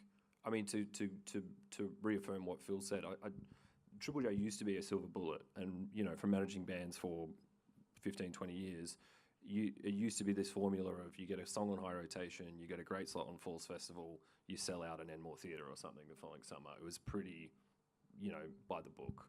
And you used to also have bands who could do 1 or 2 single tours. They'll definitely do an album tour, and hey, if that went really well, there's probably like a kind of wrap-up 4th tour. Now, at the moment, you're seeing a lot of kind of, acts from that era thinking they can do the same thing, but realistically, unless you really know what you're doing, you get one kind of big tour per album cycle, and maybe one kind of smaller tour on the way in. So, I think Triple J have done an incredible job with what they have, and sure, they had a lot of responsibility, but that's because no one else was doing that work, and I feel like they have lost a little bit of that momentum, mainly because the media has shifted around it, and radio is not really, a youth medium, I suppose. So, you can pick the bands who know what they're doing, and so what happens with artists now is it's not one silver bullet. You need to do everything perfectly, and you need to world build, and you need to make sure there's an interesting place where, fans can stumble across what you're doing, enjoy the music, but feel like they've stumbled into something else which they're now a part of. And that takes a lot more smaller things along the way to make sure that you build that momentum, or you perceive that momentum is happening. Some smaller acts are great at it, some aren't. I mean, I feel like the younger acts, the younger they are, the less they care about Triple J. It's like you don't even... I mean, it used to be part of our thing to look up how many spins they've got, how many rotations. It's like, we know, as a programming team, that doesn't even enter in our considerations now. You look at social numbers, you look at streaming, but even streaming and even TikTok, there's some acts we book who are massive, like tens of millions on TikTok, who can't sell 200 tickets in Sydney.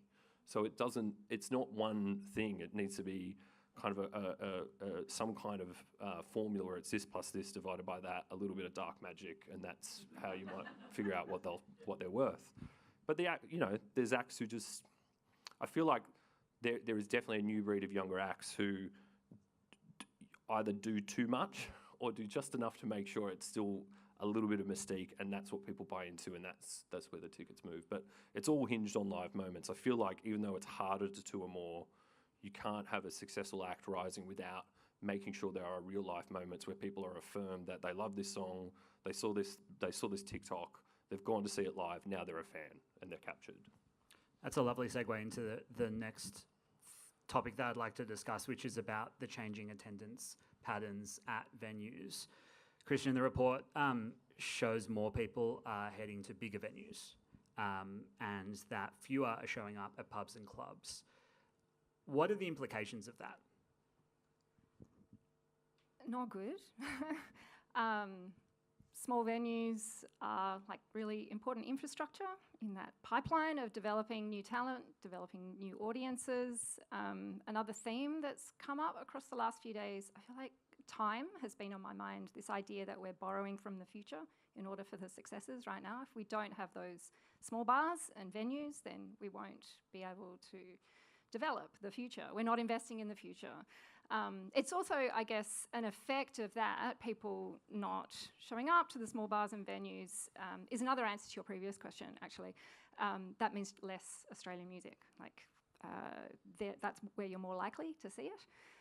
So that's not good for Australian music as well, specifically. And I guess, I see it again as part of that, like I was mentioning, streaming and a changing media landscape, and we had that conversation. That sort of brings about this stripping out of the local, and obviously if you don't have the bars and venues, and that continues in that really kind of physical sense. Nathan, it seems like an interesting one to get your take on. Ooh, I got one. Go. I mean, look, to buck the trend, our small venues all had record ticket attendance last year. So that's good.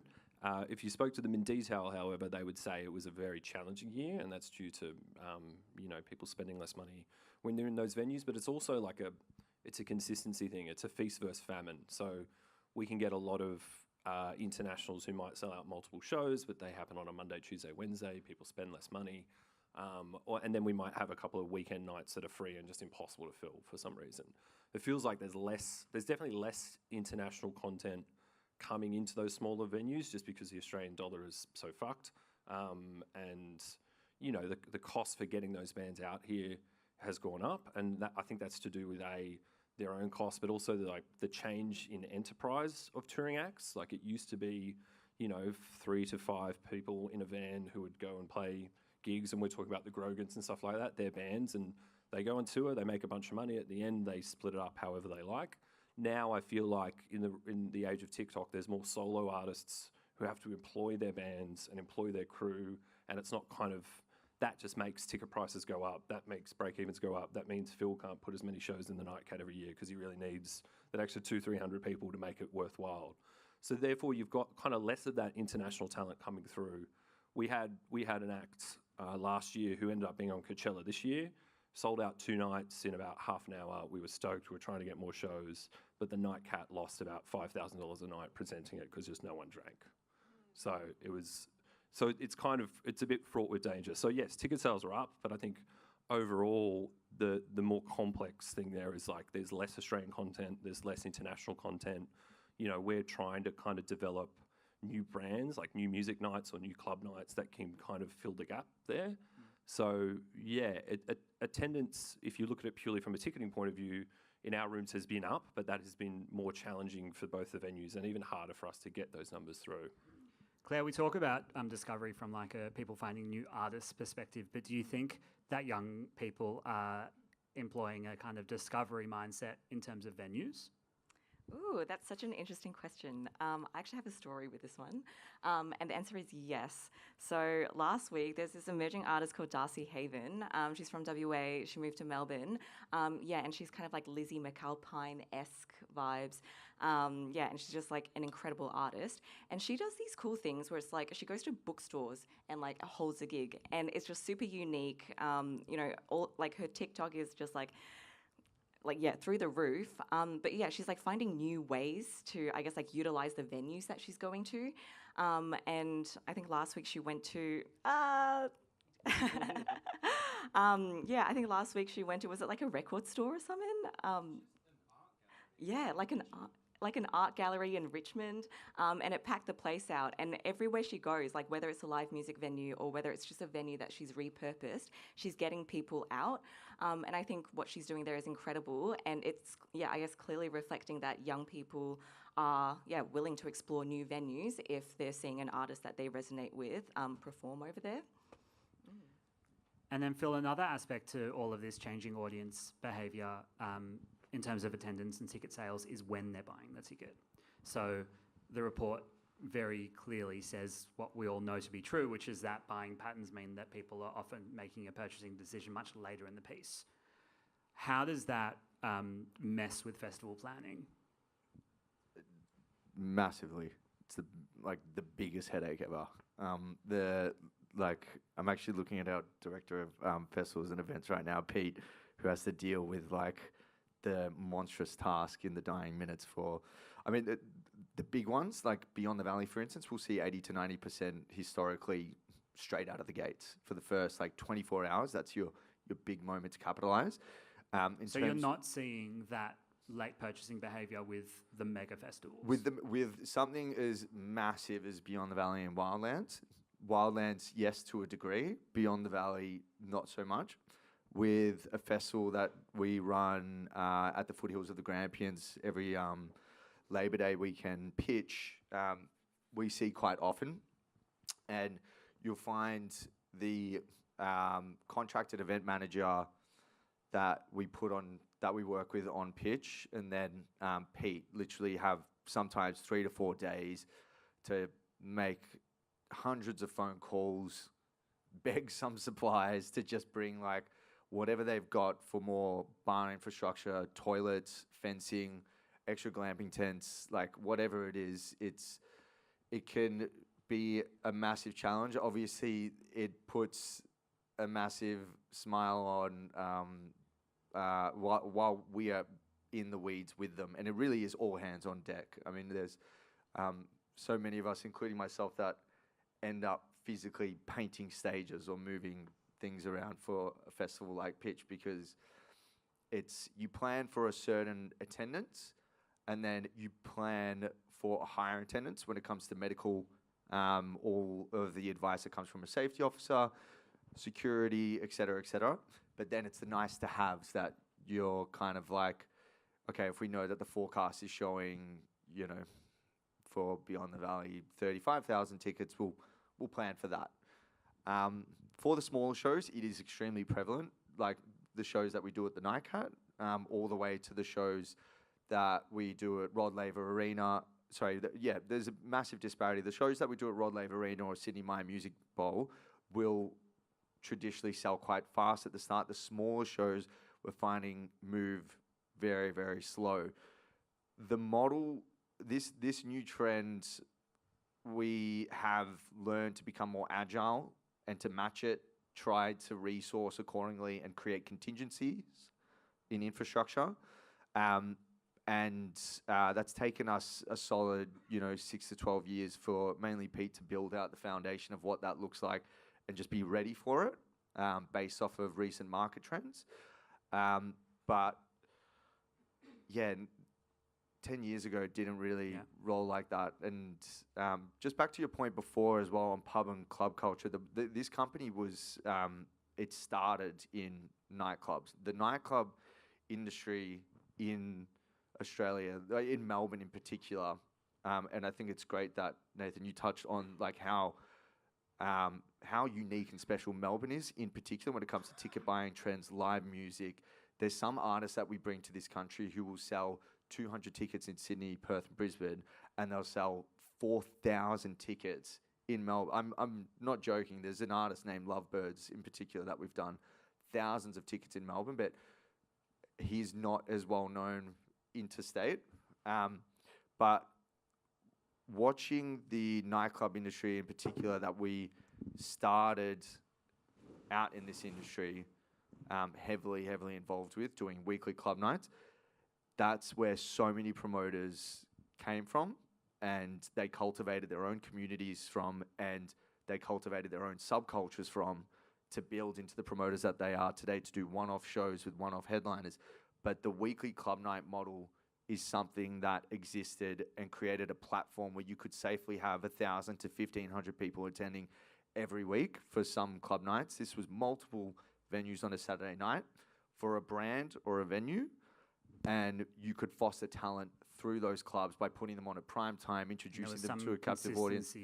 There was consistency there. That has dwindled down considerably over time, and it's reflected in the report, which we saw earlier today. But it's a massive part of Melbourne's culture, which is nowhere near as prevalent now as what it was.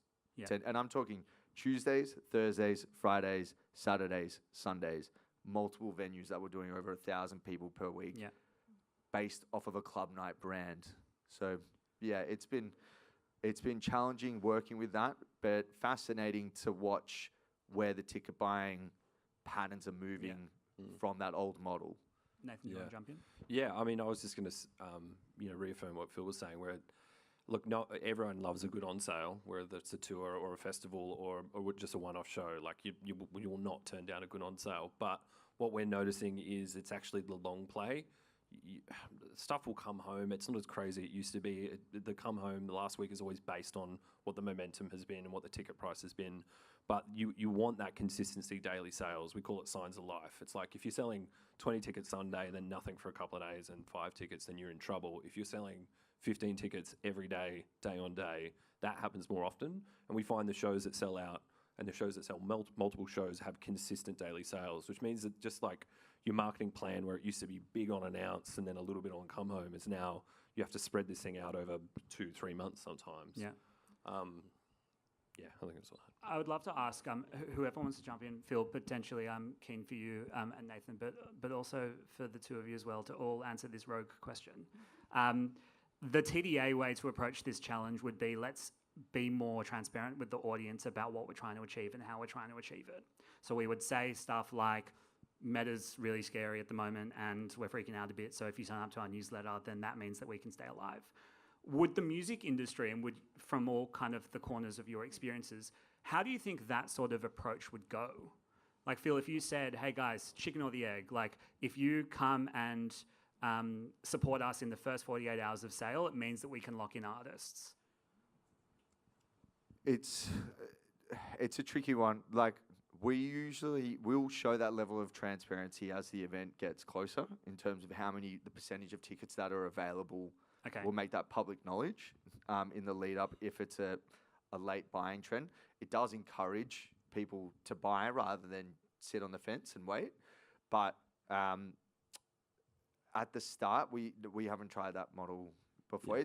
It's definitely it's worth discussion and it's worth unpacking. I think it can potentially take away a little bit from the potential. I guess that bottleneck of demand. If you're too getting on the back foot a bit early, maybe. Well, especially because if you've got a non-negotiable lineup confirmed, like we had in 2019 for Beyond the Valley or 2022, and we're sitting there before we go on sale. It's like the information that we really need to make crystal clear is this is who's playing. This was the experience the previous year through content that we're servicing to our database and a new database, so that they get all the imagery of, oh my God, I remember how much fun it was, or people like, I really need to buy tickets to this. And then the ticket price and the ticket buying process. Sometimes if you overload ticket buyers with too much information, you can lose them through that bottleneck. Yeah. And then you'll really be hurting 1 to 2 weeks into sales. Yeah, I think it can lose the mystique too, because it's like, I think everyone wants to get on the train that's leaving the station. And if the train feels like it's parked there for a minute and the doors aren't going to close, you're just going to wait until, okay, I've got some time here, you know. And I think for any event, big or small, the FOMO, people wanting to make sure that they are at that event, they need the risk of thinking that they might not be able to get in, whether it's 30, 40, 50,000 people or 500. So Lockhart Festival did it, I think, but that was like, was that out of the gates, or that was it wasn't selling that well, and then they... Yeah, I was actually going to speak on Lockhart Festival. So my good friend Jaden, he ran Lockhart Festival. He was like the founder of it, and it was running for like a couple of years. And then 2 years ago, like tickets weren't selling really well, and maybe like a month prior to like the date of the festival, he actually put out something that said, hey, we're not actually going to run unless we can sell another X amount of tickets. I think it was like 300 tickets. And I think for like a short-term, like temporary solution, that's great. You know, that year they ran, 300 people came around, you know, it was very community-oriented. But, you know, having spoken to him, he was like, that isn't like a viable long-term solution, kind of almost begging people to come to the festival. And you're so right, it's like you want to leverage that FOMO that people feel, you know, whether that's going to BTV or going to pitch. It's like, you know, look how great the festival was last year. Remember how much fun you had with your mates? Well, you know, tickets are about to go on sale. Get all your mates over. Like, you know, they might be selling like hotcakes. So yeah, again, it comes back to that sense of community. And, you know, if something authentically resonates with young people, we're going to want to come to it. Yeah. Kristen, do you have any take on? Yeah, a small thing. I guess we've been having similar conversations as we've come up with these research findings, what to do with them, and if there's this sentiment that people want to support more Australian music, how do we work with that? And we're also conscious of not working with a deficit model, I suppose, and have come back to that finding about FOMO being such an important motivator for attendance at live events.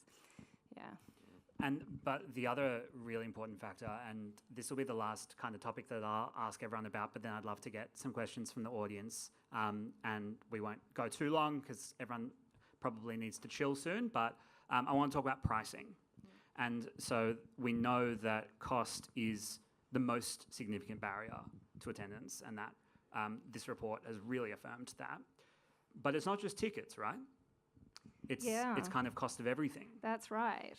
I mean, cost is such an important part of this report. But yeah, of course, when we asked about cost, people were talking. They said it's not just tickets, it's the travel, it's the accommodation, it's all the food. But then they also spoke about drinks, which, you know, we've had that finding that Belle shared with us, but yeah, it's really interesting. Like the large majority of, the overwhelming majority of people surveyed said yes, they drink at these events often or always. But then when we asked them to tell us how they drink, the most popular response, over 50%, was this one: I drink before I come. And then some of those only drink before they come. So yeah, this is a problem for business models. We know this. Small venues know this. The zoo is that example often raised. But it's also interesting because there is more general population data, including the stuff that we use, the Nielsen stuff, but there's other data out there that shows that young people are drinking less. But then when we look at these audiences for music festivals and events, we see that they are still drinking. And so we really have to consider cost as well as perhaps changing social habits when we're looking at that problem of the bottom line at the bar. And to just quickly add to that, the way that we, you know, a lot of festival promoters, especially independents, have to subsidise that is through the ticket price, and small to medium to large scale venues do the same. It's actually quite upsetting on the day that we reveal our ticket prices sometimes, when people really like come in hard and they complain about the price of tickets. But this country has seen a large rise in the entrance of multinationals, other promoters, specifically from America, strengthening and growing their market share, and including Australia and New Zealand in their touring pipelines. So there's a lot of really great artists that come to this country as a result of their presence. There's a lot of great people that work in these companies in Australia and are doing great things for Australian music and servicing the arts, which is what we at Untitled Group are extremely proud to do with every tour or every festival that we put on. But it does make, for us, we choose to remain 100% independently owned. And there's a lot of benefits from a social, cultural, and especially economic impact where the money doesn't end up in an offshore bank account. It stays in an Australian bank account with us. But we also we are seeing massive challenges with the pricing model and the competitiveness of the financial offers for artists, for instance, because a lot of these artists are on global deals when they come to Australia. A lot of these artists and promoters or festivals will see, say, commercial partnership deals, which are wrapped up with something that embodies the Americas, Europe, UK, Asia, and then Australia fits in. And it makes the budget a lot easier, more palatable to be able to reduce the ticket price. So for speaking on behalf of a lot of independents, including Untitled Group, we do need to find that reduction in income from things like alcohol and the competitiveness of the offers that are coming in from the multinationals through increasing ticket price. And I feel like it's going to take some time for considering costs, living costs at the moment, for it to find its level and finally hit a point where we can reduce our ticket price, and then ticket buyers can slowly start to increase how much they spend very willingly as disposable income. Yeah. Is that kind of your view on it for the pubs and clubs side of things? I mean, definitely. For our size venues, the venue hire has to be cheap and competitive because we need the content. And, you know, any of our venues, if you open the door with what promoters are paying for venue hire, we're losing money. We need money on the bar to subsidise it. We don't take commissions on merchandise because it's criminal, but, you know, it's just, there's no other way and there's no other income source. So it sucks that alcohol is tied to the arts in that particular way, but that is the model that we've built, and these small venues need to survive in that way. We have case studies. We book Punters Club, which is a free venue in Fitzroy, just over the road.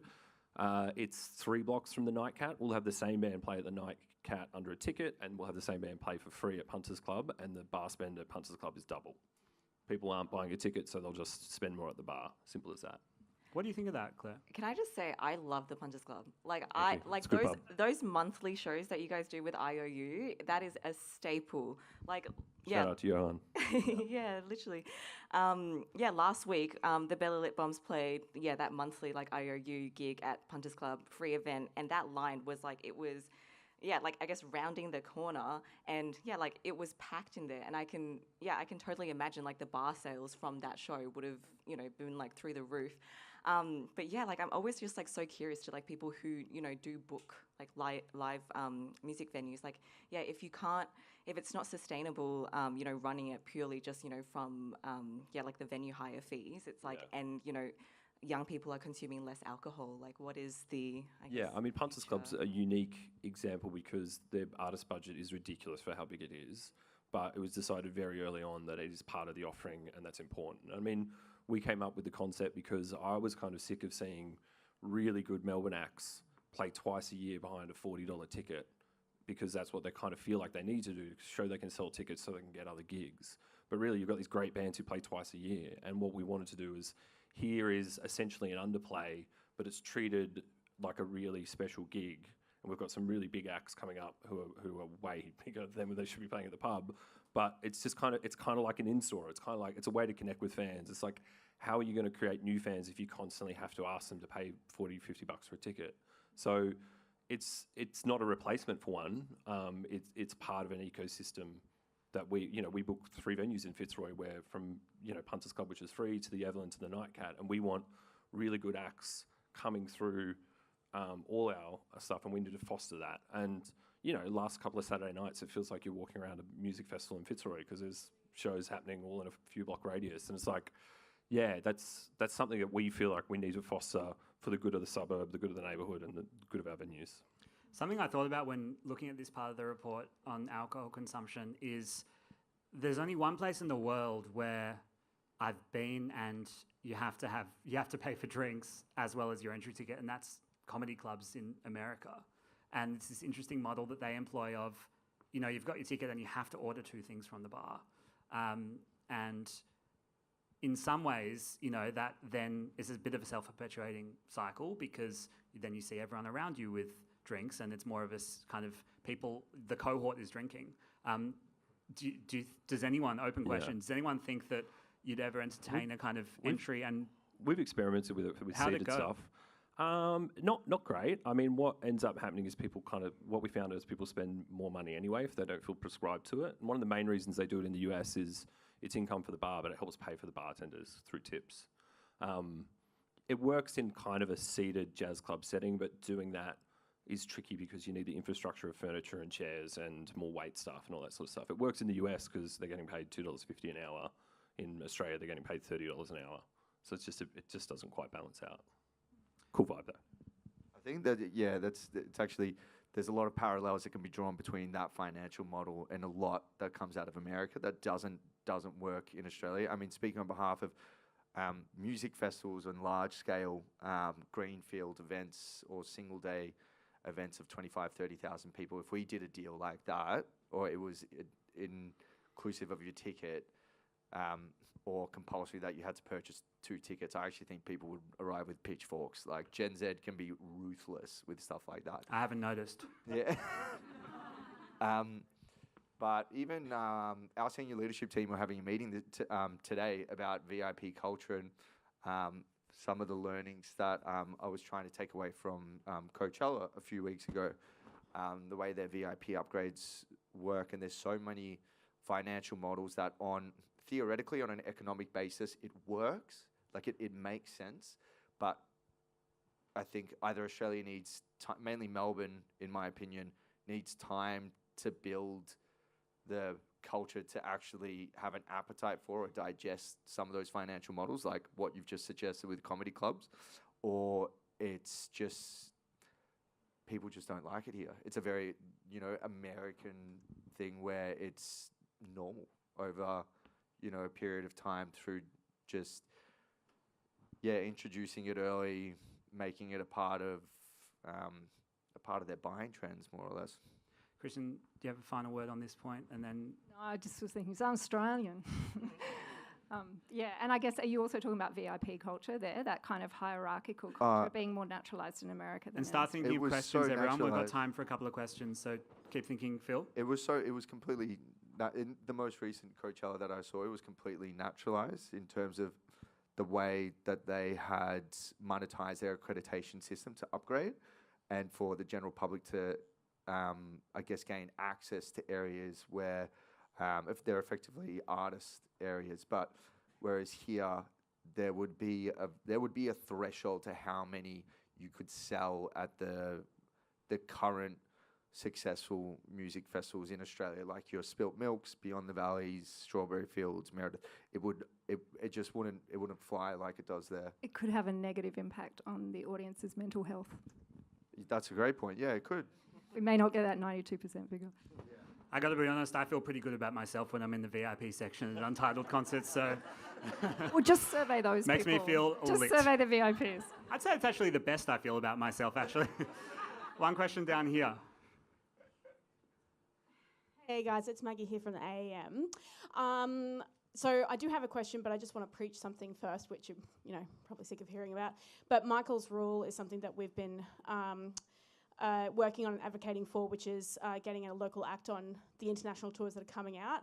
Untitled have been doing such a great job on that, and been it's clear that you guys have been really thinking about it and putting that effort in. So it's been awesome because it's an IRL recommendation station. So when we've been talking about American entertainment coming in through the streaming platforms, DSPs, if we can get Australian artists in front of those international acts, the audiences are already leaning in to those acts. They're already open and keen to invest in whatever it is that act is going to put their stamp on. And if that's a local Australian artist, then that's huge. So just putting in a word for that.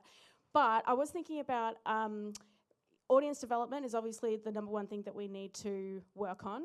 And in particular, probably a good focus of that is for the regional areas of Australia, so that we can continue to, even grow the touring circuits for local artists. So my question is on, Phil, you talked about the early days of becoming a promoter and how a lot of other promoters, would put on club nights, and I was definitely a part of that culture, which it doesn't exist anymore. How are we going to create the next generation of promoters, especially considering they're the ones that build scenes and bring people to shows? That's a really good question. It's something that a lot of Australian promoters, Frontier's done a really good job of it from partnering with and teaming up and collaborating with other Australian promoters. IOU was mentioned before, and they've done amazing work together between Gadinsky and Johan in elevating that into the powerhouse that IIU is today. For us, it's almost like with being a promoter, there is an element of A&R to it, whether it's finding talent and appreciate the recognition on some of the Australian talent that we work to foster and develop, and we put on to support international talent. I mean, we recently had an American artist, John Summit, here, and the Australian support has seen an uplift of like 20 to 30% on streaming, and they just sold out their first show at the Nightcat, actually. Odd Mob.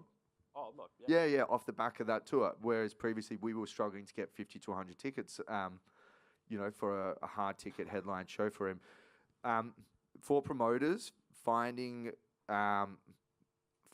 people that for us, it's finding people that remind us of us from a passion perspective from when we were younger, or even not younger but still starting to enter the game as promoters. Record labels as well, publishers, people that have a great ear. Finding talent is one portion of it, but also keeping an ear to the ground on those promoters that would do events at a lot of caliber venues, a lot of venues in the city that have a capacity of 300 to 500 people that they're still retaining on a regular basis, but as one-off events instead of the old weekly club night model. In terms of your comment on regional, that's one thing that Untitled Group, and I can very confidently say we've really put in a considerable investment and a lot of effort into increasing the social, cultural and economic impact for areas where, say, Beyond the Valley and Pitcher Health, where we make donations to the primary schools, the CFAs, the local hospital.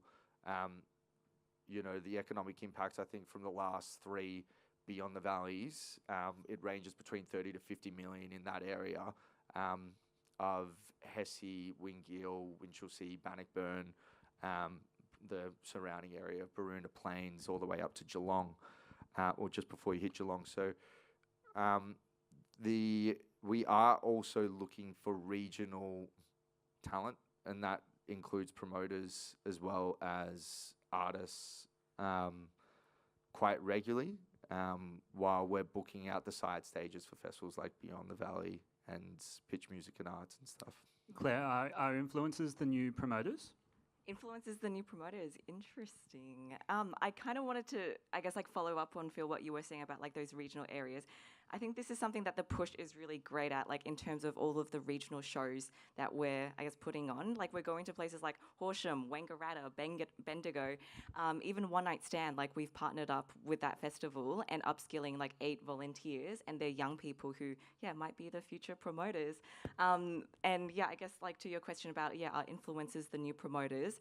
I mean, definitely user-generated content is where we're seeing things go viral, and if people are connecting to that, then they're going to be wanting to go to shows. So I think to a degree, yes, if an artist, these festivals can have a very large presence on social media, that will obviously do the festivals really well. But I think at the end of the day, it's whether something goes viral harps back to whether people can resonate with that. And so it comes back to whether there is that genuine connection that the influencer can draw on with their community, and especially in regional crowds. That is so important. A metropolitan influencer that's talking about how great this one festival is, that's not going to be connecting with the regional crowds. And so, finding ways where you can genuinely connect with the local community, whether it's, through funding programs in the regional areas, or, talking to the people on ground, retaining staff that are from, the local areas. I think those are all things that contribute to major presence at those festivals, I was just going to add to both of those where promoters, some of our programming team is here today, and I think 30% of our week is trying to find new promoters, constantly trying to find people who are throwing cool parties, putting on gigs, talking about live music. It's constant, and there's not enough of them. Anyone in this room, please find me afterwards. Ron and Maria there too. And then regional, I've always loved doing regional touring. a lot of our acts on our roster enjoy really kind of deep regional touring. It's become a lot harder post Triple J's prominence, I would say. Like a Triple J high rotation meant that it went deep into those kind of regional areas. The problem with regional shows is, you know, music venues by nature are large, awkward, bespoke spaces that have, you know, really high technical demands, very skilled staff. They're tricky. They're not just sitting out the back of pubs everywhere. Like, you need solid investment, good vision, and consistency's hard. Like, we've booked many venues regionally consistently, and like you'll have really good months and then months where it's completely difficult and all that sort of stuff. Torquay Hotel is probably one of the shining lights, I think, of being a really good pub, but understanding the community. And you need people in regional centres who want to be responsible for the community and want to deliver good culture into that community.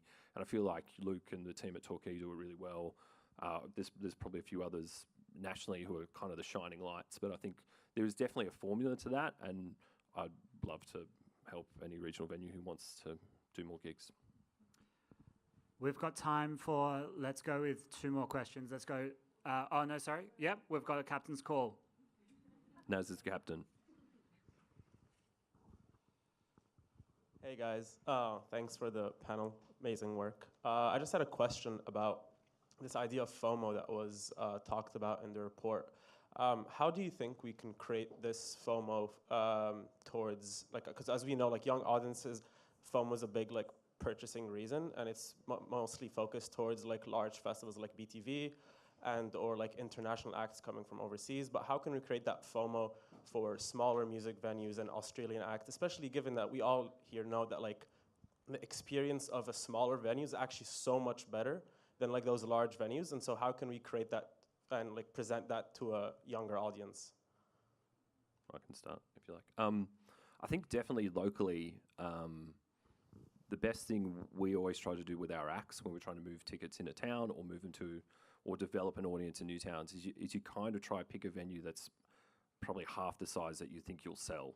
I think it's important that no matter how small the room is, every time you go back to Brisbane or every time you're going to Perth for the first time, there's a sold out sign next to the name.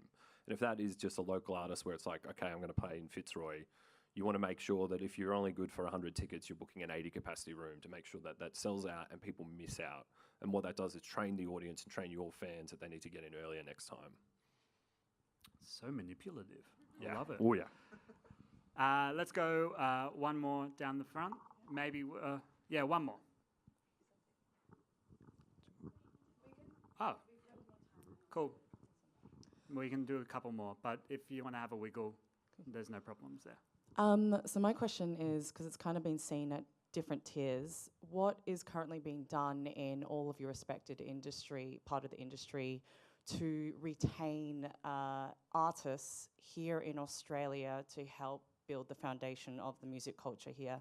You know, we've been seeing so many of the, unfortunately, Triple J I got sick of going to festivals because I got sick of seeing the same artists that they're pushing on each lineup. So obviously I'm not going to spend money on a festival. I'm going to spend money on the major international artist that's coming that I can only see once in a blue moon. You're seeing the same thing here in Melbourne after post-COVID. There are so many incredible artists who now can't even start playing in the venues they used to play pre-COVID because there's a bidding war happening between interstate acts, international acts, and unfortunately we are losing artists who used to play here on the scene to go overseas, to go want to move to Berlin and play there because they're more respected there and getting actual gigs all the time as opposed to here. So there's kind of been an undevelopment gap, both nationally and locally here in Melbourne. What is being done to ensure that we're not losing our best artists to overseas and wanting to stay overseas, or better yet, wanting to recognise artists while they're here and not having someone like Sampa the Great or Kait really get notice internationally and praised for what they do, but then they come here and they're not given the same respect? I think for us, as speaking as a music festival promoter and touring promoter, a lot of if we're involved through the full development phase of an artist's career, there's a long history of data there that we can use to really help advertise and market the shows when they come back, when Australian artists come back to the country, and just matching that model of where the artist might have been far more accessible from you could see them play, I think you mentioned Kait at one point, she's played at a lot of our festivals. She would perform probably, I would say, 3 to 4 times at headline shows throughout a year. Maybe when I had first reached out to her about performing at festivals like Pitch and Duke Street Block Party and stuff, all the way to, she'd play like 5 or 6 festivals.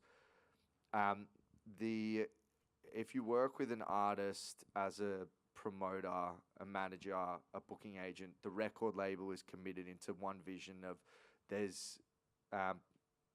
they come less frequently, but when they come, it's really about absolutely throwing the kitchen sink at a scenario where you sell out those shows. And if it's once a year that they come, or once every 2 years, to avoid oversaturation, because the market isn't what it was. People are going to want to see an artist. They wouldn't see, for instance, if we were to bring Rufus Du Sol to Australia 3 times a year, it would considerably devalue them from a ticket sales POV. So it's more about, it really comes down to collaboration. I guess, what is the right play, what is the underplay, and kind of the cultural moment throughout the tour. Like, we recently were touring Dom Dollar and the artist Solomon, and we announced 5 days prior to this show, which marked our 10-year anniversary for the company, a warehouse event where they play for 4 hours together back to back. And that is now on like 1.3 million views on YouTube, because we recorded the whole performance. And that is it's moments like that on top of the tour that you build into your initial marketing plan when you're pitching to the artist team, saying, all right, we're going to do this headline performance, that headline performance, but 4 days before they leave the country, we're going to announce surprise warehouse event, surprise performance at Collingwood Children's Farm, Heidi Museum, at like a small warehouse in Collingwood. Those unique moments on top of the headline plays we're finding are getting increasingly popular. And that's something that I think contributes heavily towards Australian artists' popularity and desire to return back to the country, and our responsibility as promoters to make sure that they keep Australia as a priority to continue to return back to. So a roundabout, I guess, answer to that is it really, really relies heavily on the long-term vision, the 3 to 5 year plan, and remaining agile with that, but extremely heavily on marketing and how you plan out everything from your underplays to the growth plan. Yeah. I also think losing acts overseas is not a bad thing. I think that's a good thing. I think that's Australian acts being recognised on an international stage. Millie Milgate has been doing fantastic work for the last 15 years, making sure that export quality music is getting overseas and appreciated, and I think that's great. Australia will always be here for those acts, and I think, sometimes also if you've got an act who is achieving overseas success, getting all those write-ups, then it means that they're more potent when they come home as well. And simply said, Europe, you've got 30 markets you can play in a heartbeat. In Australia, for most acts, sometimes it's 4 or 5, sometimes a bit more, so it's just more financially. And just quickly add to that, it definitely should be celebrated when Australian artists are getting recognised overseas, but the content that's captured from their big moments at Glastonbury or Coachella and stuff, it always makes its way down over here if it's a big enough moment. And I agree with Phil that you also can't be one-dimensional. There's a lot of acts who think like, well, I just played a 200 cap show, now I need to do a 400, and now I do an 800. You need to, I think a good live plan needs to, it's like breathing. It's like you blow out and then you kind of breathe in, and it's like you contract and try to figure out how to make people miss out and how you do something really special last minute. Totally. However, in saying that is a very, very good question, because it is Australia, realistically, the harsh reality is, and I had just travelled overseas to meet up with a bunch of artist teams to negotiate deals for them touring in Australia. We are realistically at the bottom of the priority list when it comes to their touring strategy. It'll be album release this date, North America, Europe, South America, and then somewhere along the way, dependent. It's circumstantial, but a lot of the artist teams, Australia and New Zealand will still be the afterthought, or it'll be the last on the run because they have higher priorities globally. So it is a challenge. Do you guys have anything to add on this one before we... Yeah, I really appreciate the question, and I am aware that you were talking about maintaining artists, and I'm now switching to audiences, but that's kind of the context of this study that we did, and I guess audience development is partly an answer to that. And so this research project occurring for Music Australia is to inform their work in audience development. All right, let's go with one more question. Hello. Hey, how's it going? My name's Tage. Hey, Tage. Hello. I was in the same boat as a few people here, where we were wondering why there wasn't anything, any small things happening on a community level. And I just want to add, so I've become a promoter because of it, and it's been working really well. And I think it's not in the hands of people who are in big companies to service small communities. It's more in the people that actually find the problem. I'm trying to solve the problem, and we're doing okay. And I've got a question about these stats that we were shown.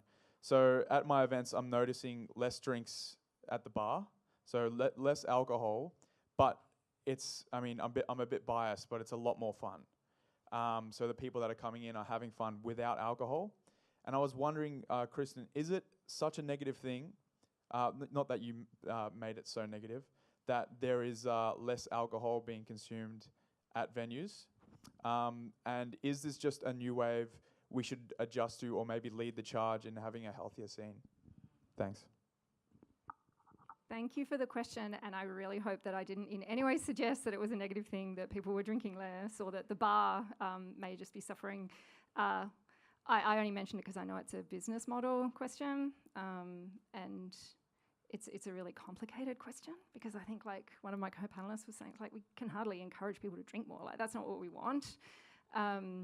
If there would be, if we can think about the business models that will support live music that doesn't rely on the bar, then that would be great. And I mean, there are some. I was talking to my friend who is Chinese and lives in China the other day, and all her family are in the live music scene.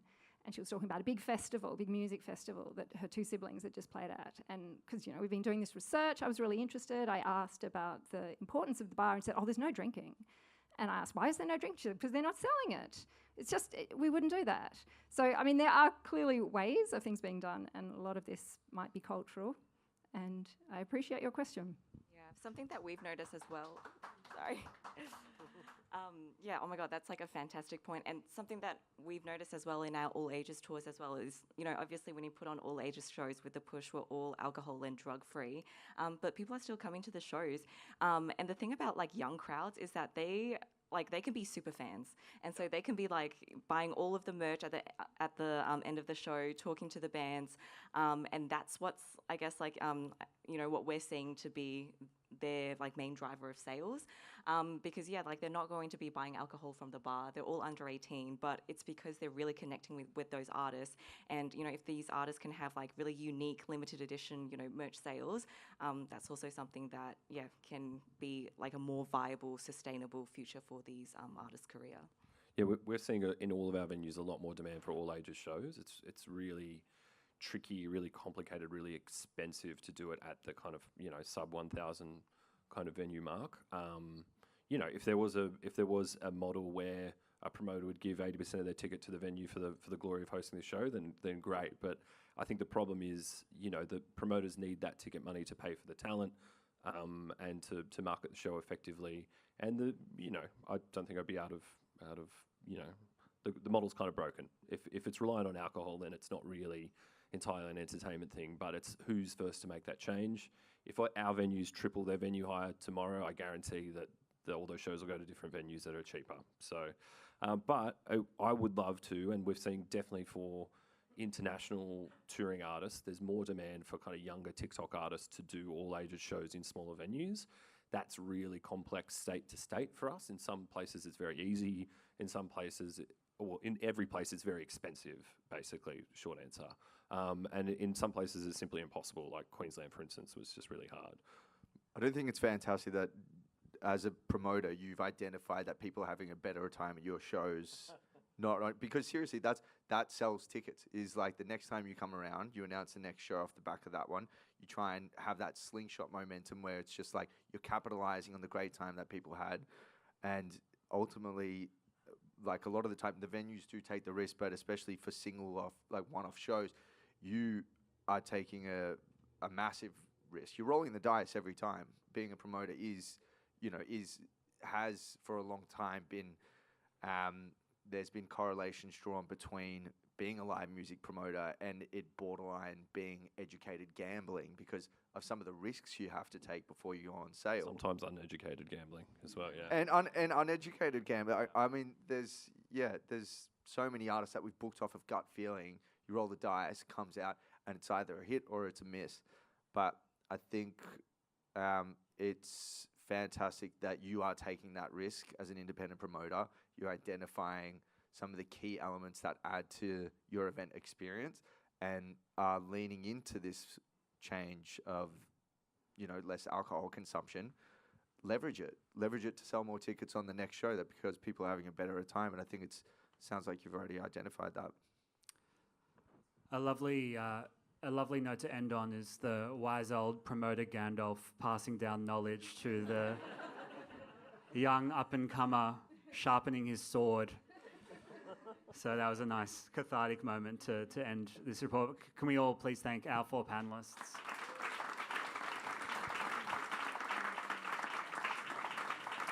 Over to you. And also to you, Sam, thank you. Wow, what a wonderful 3-hour uninterrupted. I'm really grateful for all the focus and attention to those online.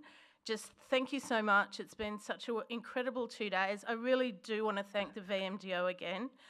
There's been volunteers that have been working the whole time. Nate on sound. They've just done such an incredible job. So thank you from all of us. The Creative Australia research team, along with Naz from Music Australia, are all here. We'd like to invite you to stick around and have some Taj, non-alcoholic beverages on us, along with some food. There's some postcodes with the QR code. Please take the time to download and have a read of the report. It's been mentioned a couple of times. It's one in a series of 3. 12th of June is when we'll be launching the other 2 reports and those findings. So again, on behalf of Music Australia and Creative Australia, thank you so much.